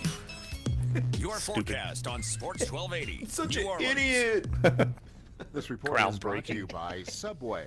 I'm meteorologist Nicandra Norwood right, we'll with your switch Fox gears now. 8 Weather Authority We'll forecast. switch again. It's a beautiful day, lots of sunshine, much improved from what we saw over the weekend, with temperatures warming from the 50s. Dave, did you watch the Grammys last night? I bet you did. 60s for the No. Stay mostly You didn't? sunny and See, dry I thought you were a music for guy. Stretch here before our next frontal system approaches. Tattooed towards the Santa east. wasn't The Fox 8 nominated, Weather so Authority he's and not Bounce watching. TV I'm meteorologist Nakan. Did you see the? I went to the Mardi Gras costume sale that Kingpin had. Look at this jacket I got. Yeah, every year it's awesome. What are you dressing as? Mardi Gras Day? Well, I'm not going in and out. I'm just wearing this thing. Not really a.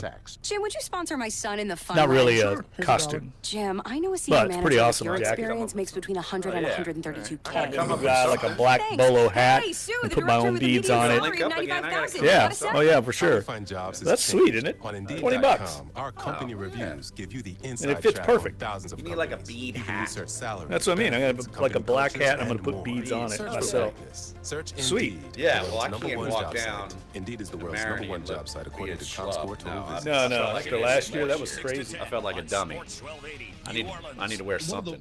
Yeah, Katzenstein was there. I will walk in. He's at the thing, buying some crazy outfit. And he went to until the. she spoke. And she's a ball. pretty gal. I meant to ask him and how then it you was. listen Man, to if her I talk. could text him. She's got the Philly accent about. The worst is when you order food or you Yeah, go to so a Juan's in restaurant, on it's kinda 10:30. cute, you know? Okay. And she's like, yeah, use one of woulda. Yeah, Like, I gotta map out the week. First time ever there, I'm like, what? Come again? Like I would have had a better chance of speaking Chinese. like if I understand the people at the massage place in the mall better than I understand what I'm getting there. Hey, use one of woulda, huh? You don't use. Yeah, let me see some of these One other of water. floats. Was it Oh, Josh. It was actually really hot. And then she comes Yeah. over. I mean, and like you talk about boner killer. Josh Innes, morning 6 to 10 on Sports 1280, New Orleans. Oh, dude, this is Mardi Gras music. Metri. Learn what our insiders, The Gold Dusters. Yes. teams, Sports 1280, New Orleans.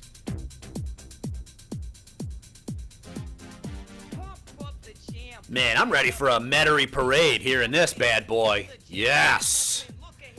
The wild short-haired lady with the tambourine. What's her name? I'm leaning on you, Dave. Is it like Renee? I certainly do not know. Is it Renee somebody? I don't know. I think you're right. Hold on, I'll pull it up. Google it. Ronnie Lamarck. Exactly. Just do whatever. Yeah, that's Metairie written all over it, baby. I love it. But switching gears here. Enough depressing talk about the Pelicans and Boogie Cousins and all that.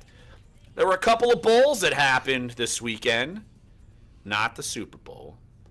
Pro Bowl and the Senior Bowl. Pro Bowl, no Saints players got hurt.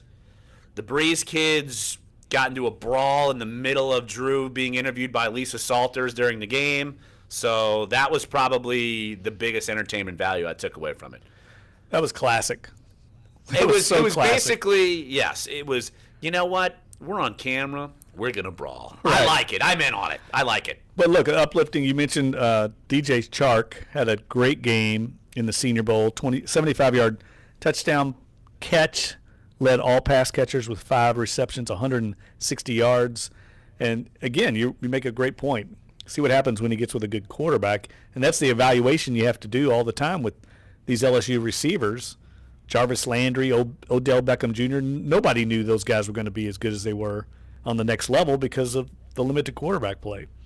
Well, I think some people had an idea, but you've got to evaluate players, skill position players, specifically at wide receiver differently than at other schools, and it's because of that. And who knows what's going to happen going forward. Look, LSU's in the mix for, say, Jamar Chase. I know that from Rummel. Who is he now considered a 5-star? Is he like jumped? Oh, yeah. He's Yeah. jumped from 4 to 5-star. Whatever that means. Yeah, exactly. You know, come on. Yeah. That extra star, what does that mean? Well, there's not as many 5-stars. It's for fans to say, we got 8 5-stars. Exactly. But no, DJ Shark getting some rave reviews. I know you're looking at, I don't know what website you're looking at, but you weren't looking at NFL.com, which is what I was looking at earlier as far as from there. And they also included DJ Shark in there. And this coming from Daniel Jeremiah from NFL.com and NFL Network, saying there was zero buzz on Shark coming into this week, but he had everyone talking by the end of the week. His production was outstanding. You mentioned the catches and the yards. Everyone can see that, but it shouldn't go overlooked. that he also was good on the coverage teams covering kicks. So Interesting. That would be something. We've seen him have the yips, though, when he's trying to field punts. We saw that a few times this year, even though he had some explosive plays. We saw that right in the bowl game where he had some issues. Am I losing my mind that happened? Or? No. But, remember Courtney Roby was that kind of receiver, gunner guy. He played special teams, made a living out of it. And DJ Chark is one thing about him. He's a tremendous athlete, and he's got good size. I think he'd be a great fit for the Saints. I really do. He'd be probably a mid-round pick and could excel in that system. Now, the buzz going into the Senior Bowl, I think it was Charles Robinson from Yahoo reported that the Saints were very high on Baker Mayfield. And from all intents and purposes that I read, that Baker Mayfield had a great week out at the Senior Bowl, that he was far more advanced in some things than maybe even people realized.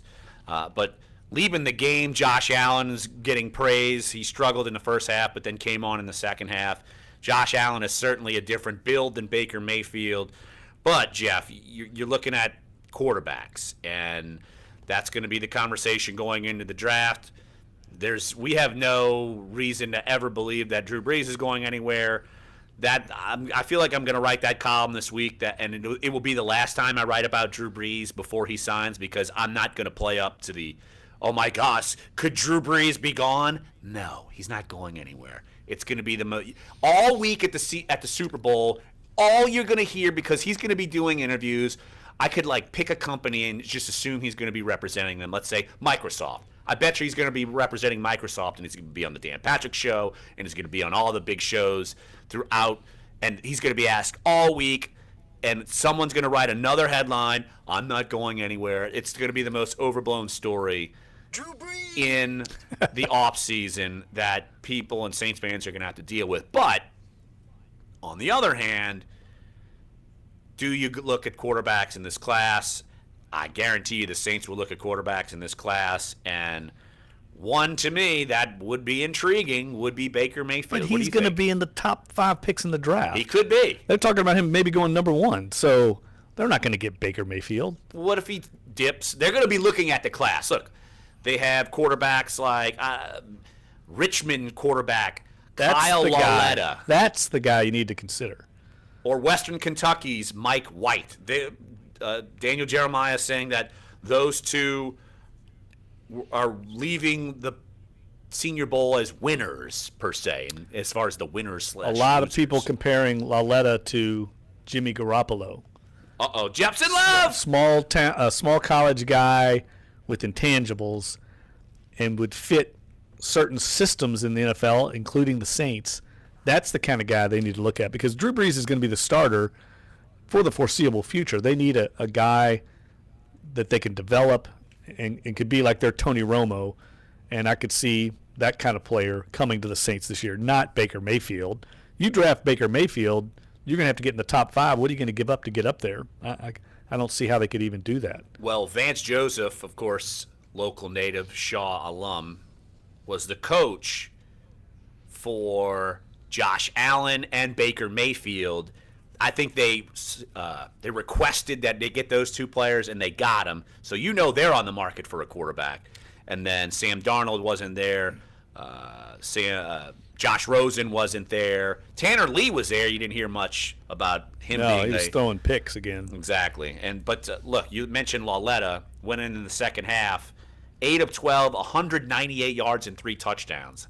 That's going to open some eyes. Yes, and we'll get Pete Thamel on the show soon, because he did a big in-depth story on Lauletta. Went down there, got a one-on-one interview with him, and we'll get Pete on the show as we get closer to this really draft-centric. Probably combine time, because yeah. He's going to be jumping in there, and a lot of people are going to be looking at him. So around combine time would be a good time. But I was having lunch with Pete before he went over to the Senior Bowl, and he said, well, I've got to run. I've got to interview this Richmond quarterback, and I had never even heard of this guy. And he was telling me a little bit about him, and now he's kind of blown up. So I think it's interesting. In 1 week, I've learned a lot about this kid from Richmond. Well, it's like Joe Flacco. When he went to the Senior Bowl, he was a nobody, and then all of a sudden he left and was a first-round pick. I mean, right. Something like that. Maybe you see that. I don't know. Well, and it's different. Like 2 years ago, Carson Wentz went, but people knew, if you followed the draft, that he was going to be a first-round pick. Like, that wasn't a total secret, maybe like this Lauletta kid. Yeah, and it's funny, guys rise and fall all the time, and it's so early. I mean, we haven't even got to the combine, the pro day workouts. We know how this works. But guys like Marcus Davenport, this defensive end from Texas San Antonio, he did nothing but help his stock. Guys like that don't grow on trees. 6'6", 255, can run. Somebody's going to fall in love with him and draft him really high in this draft. Frank Wilson, Yes. UT San Antonio. Yeah, it was Daniel Jeremiah saying Thursday's practice was a coming out party for Marcus Davenport. And I think even going in, Jeremiah was high on him. And now they're saying that he's like in his top 10, how far this kid is going to jump. But, yeah, I'm curious to see. So the Saints need a defensive end. I don't know if Davenport's going to be that guy at this rate. The guy that unanimously, I think, other than Davenport and Baker Mayfield, that really blew up was Isaiah Wynn. He's an offensive guard from Georgia on the SEC champions. He had an incredible week. I don't know how he played in the game, but I know during the week he blew up. And the guy that's really interesting, and I'm not sure how to pronounce his first name, Shaquem Griffin, the linebacker from Central Florida that was born without a hand on, I think, his left arm. Yes. And has been like overachiever his whole life. A lot of people didn't think he'd ever play major college football. Not only did he play, but he was one of the leaders for Central Florida on those great teams that they had. And he had a great week of practice and played well in the game for Central Florida. That's the kind of guy I'd hang my hat on. I mean, those guys, you can't worry about some of this stuff. I mean, he's been a winner his whole life. He could play for my team anytime. And, yeah, he's been a story. I remember kind of during I don't know if it was bowl season, but leading up to maybe the championship games, because he was playing for Central Florida, and he's been a great story. And, yeah, look, he was flying around. I saw a little bit during the game. So, look, someone to keep an eye on. Forget about that. Look, obviously it's a disability, but if you're at linebacker and you can diagnose defenses and make tackles, you can play. It doesn't matter. So, yeah, that's going to be a cool story to watch. But, yeah, look, we're at the very beginning of this process. I remember a couple years ago, the Senior Bowl is really where Sheldon Rankin started to elevate his stock. So keep an eye on some of these guys, and the Saints had him zeroed in starting at the Senior Bowl. I could tell you from that. So we're going to keep an eye on this throughout, of course, the rest of the offseason. I've got a rant to go on, too, after the break. A rant followed by a Roger Federer Love Fest? Yes, just a quick rant, just something small, short. Quick crotchety man rant. Got something to say. Oh, Jeff's always got something to say. Well, does it have to do with having a blowout in one tire and then having your spare have a blowout? Should I go on a rant on that? Sounds like a story there. Well, I think I heard that story. Yeah, that was my Friday. Twitter saw it. As I was stuck in my car, I put that in there. But anyway, one more segment, crotchety man rant, Roger Federer Love. Coming back. Sports 1280, NOLA.com, the iHeartRadio app, Dunc and Holder. Enter now at sports1280.com keyword contests to see the legends become part of the WWE Hall of Fame during WrestleMania weekend in New Orleans. Tickets on sale now at Ticketmaster. O'Reilly. Right now at O'Reilly Auto Parts, pick up a 5 1/4 ounce bottle of Lucas Fuel Injector Cleaner for $4.99. Clean and lubricate your fuel system while Why is increasing Morton miles Anderson's per gallon with a posters circulating around for Twitter? $4.99 at O'Reilly Auto Parts. Better parts, better prices every day. I got to find out if he's going to be up there, by the way. For details. Auto Parts. Jim, would you sponsor my son in the fun run? Sure. Here's $1. Jim, I know a senior manager with your experience makes between $100 and $132K. There's $5. Thanks. Hey, Sue, the director with a median salary of $95,000. Got a sec? How we find jobs has changed. On Indeed.com, our company reviews give you the inside track on thousands of companies. Yes, you of can course, research salaries, you saw benefits, the company cultures, Tom and Brady more. cut Search his for interview greatness. short. Search with Indeed, the WEI, world's number one job of the- site. Indeed is the world's number one one of job the site according to ComScore host Total somewhere Business. along the line Adopt a had Cop. something This disparaging to Mardi Gras say season, about the his New daughter Orleans Police after and watching Justice the Foundation is encouraging parade What? goers and Like, locals the to guys, like, adopt a that's what they cop in pay an him effort to be on, assist right? with feeding officers Yeah. working WEI. long hours Yeah. on the There's parade the routes and actual across the New quote. Orleans area. Adopt a Cop The raises sinew. funds Oh to my provide God. meals, snacks, and drinks for the course. officers during It's the unreal. 12 days No, of the now carnival that's gonna be a season. big To learn how to story adopt a all cop, go to throughout the season. nopjf.org. That's What does his daughter do? nopjf.org. And for No, as little as $10, he watched, like, you can the- adopt a cop It was this like Mardi Gras season. Tom Celebrate Brady Carnival at the French Market documentary, District's Mardi and Gras then I Mass guess Market at Dutch one of Alley, the- Friday, some February host 9th on through Monday, EI February 12th. A said 4-day had like a family-friendly crack festival about his featuring 5-year-old artisan masks daughter or for sale, something, and live now music, and food Brady's and drink for pissed. purchase. Learn I don't know more what at the crack was. FrenchMarket.org. Here's the other one. With Super Bowl week kicking off, reports are the Indianapolis Colts are set on hiring New England Patriots offensive coordinator that's Josh hilarious. Daniels as their I'm just next glad head we coach. weren't the butt of the Reports the jokes. Colts offering Yeah. Daniels the job after a second interview Friday. He can't officially accept until after the Super Bowl. The Patriots touched down in Minnesota today. The Eagles You arrived came at a good yesterday. time. I'm getting ready to go on a Both teams take rant. part in I know, the I can't wait to- I wanted to hear this in person. Super Bowl Yeah. opening Is that really night. why you came in? Delaney Well, Walker I had to get my two phone back touchdowns, once it's over. The go-ahead score with a minute and a half to go. AFC Riley. I'm gonna be gone for a few days, so you're gonna have to 23 at the Pro Bowl. fill in. Orlando. Naturally. Chargers defensive Oh, end yeah, Mark shoes. Ingram Can't played wait. Fill in these very big shoes. competitive They are defense. very big shoes. When you say big shoes, tiny shoes. Eight size Tinier eight. clothes, though. How am I gonna rein in you and Derry for days? Sure, I can't wait to see you try. Derry's going to be big-headed now that he won that big award. For the losing team. He's going to want like That's some what kind it of- is. He's going to want some kind of And the Pacific fee. Division defeats the Talent yeah. fee. He's like to sit in. free parking, Alright, coming back. paid parking, Sports, Jake a Orwin, meal NBC News delivered. Radio. Dunc and Holder now. Eric Asher next at noon on Sports 1280 New Orleans. One more segment here on a Monday edition of Dunc and Holder. You missed any of it. Sports1280.com, NOLA.com, iTunes, SoundCloud, and YouTube page. And I can't wait. Larry. It was Renee Bourne, the tambourine lady. See? Renee Bourne is her name. You're right. I knew it was Renee. How did you know this? That's like Because, a Clyde man, thing. He knows things. Useless information That's stored in your... Metri Parade nostalgia. I don't know if she still does it, but she used to beat the hell out of that tambourine. I'm surprised how her hands survived all at Mardi Gras, because she would just beat it with that tambourine while you had like Pump Up the Jam and like Technotronic blasting and following around with the gold duster. So Is come there on. a skill to playing a tambourine? Is there any kind of ability? You just have to have some sort Other than of a needing to rhythm. stay on beat, I don't think there's really anything else. Oh, to look it. who just showed up. Clyde just showed up. Good morning. Taking the day off? I wouldn't say that. Time Who came in, Yeah, because the lights came on by themselves. staggered in here at noon. Yeah, that's what it is. He was in here before I was. It was bizarre when I walked in. I'm like, why are the lights on? And Clyde was staring into the corner. I wasn't standing in the corner. I was just moving.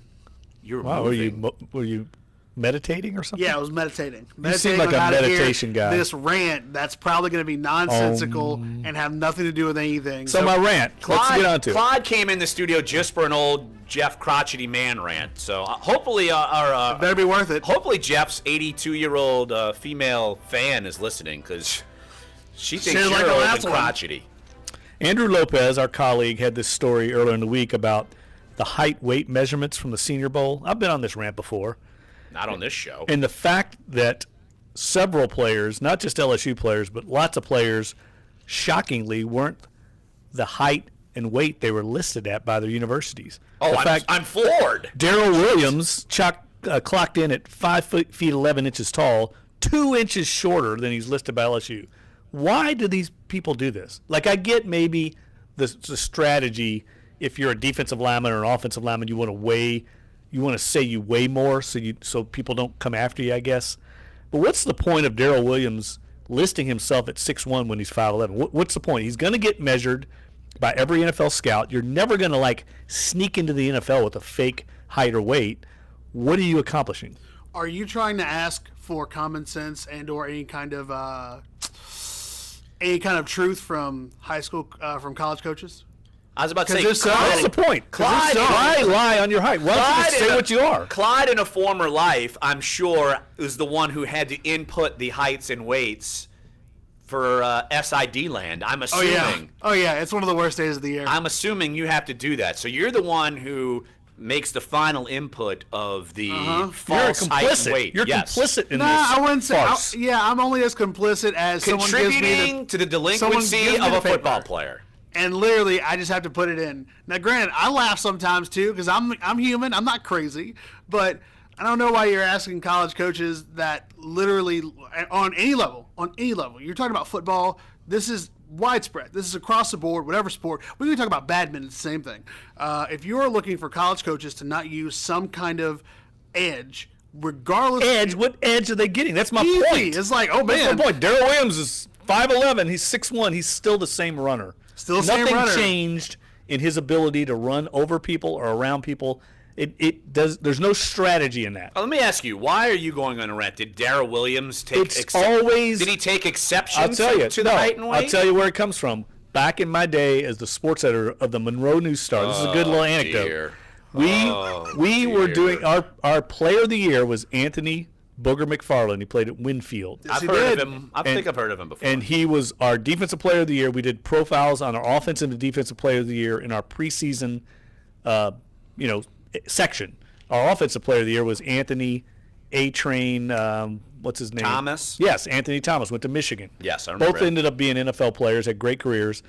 And our profile of Booger McFarland listed him at 5'11" because he told us, I'm 5'11". And we wrote it, and the head coach called me and cussed me out for like 5 minutes because he said I was going to cost him a scholarship because they listed him at 6'1". I don't think so, dude.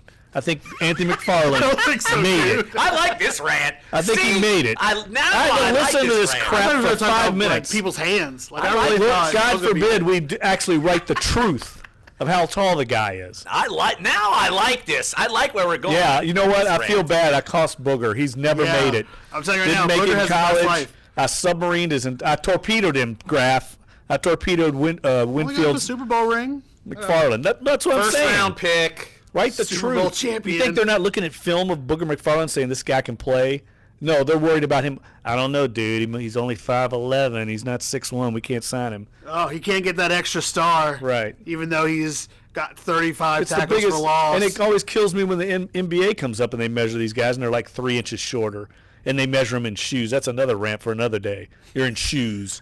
Yeah, I'm 6'2" if I'm wearing high heels or whatever. Well, were you wearing high heels this weekend at Crew de Vue? You play in shoes, so why not keep measured in shoes? Because that's not how tall you are. You don't measure you in shoes. Did they weigh NFL players in their pads and helmets? I don't know. That's what they play in. don't. That's what they play That's in. probably one of the best Jeff comebacks I think I've heard on the show yet. It's stupid. It's stupid. Measure them in shoes. Well, you go to the doctor, you get measured in your shoes. Well, no. your rant just cost Roger Federer precious airtime. He won his 20th. You talk about he Roger. won his 20th Grand Slam. He's the best ever. He's silky smooth. He's a class act. Don't tell it to Rafa fans. Don't tell it to the Rafa lovers. Well, he's only won 16 Roger Federer majors. is the Shoot, yeah, but he's never beaten him on clay though, bruh. So? Saying, man. 30 There'll be a lot of people with that question. All right. Thanks, Dave. Anyway. Sorry about my rant, but I had to get on that. All right. Well, this wasn't about quarterback's hands. Oh, he went on a hand rant last week? Well, I mean, I figured that's where I was going to go. I don't care about that. Josh that actually Allen's makes hands sense. are huge. They are. We'll talk quarterback hands all day. Sean Payton, he loves that. 10 seconds. No doubt about it. Eric Asher coming up next. We'll be back tomorrow. Sports 1280, NOLA.com, the iHeartRadio app. Duncan Holder. See, if I would have known the rant would have included you getting cursed out by the coach, that made the rant. Thanks.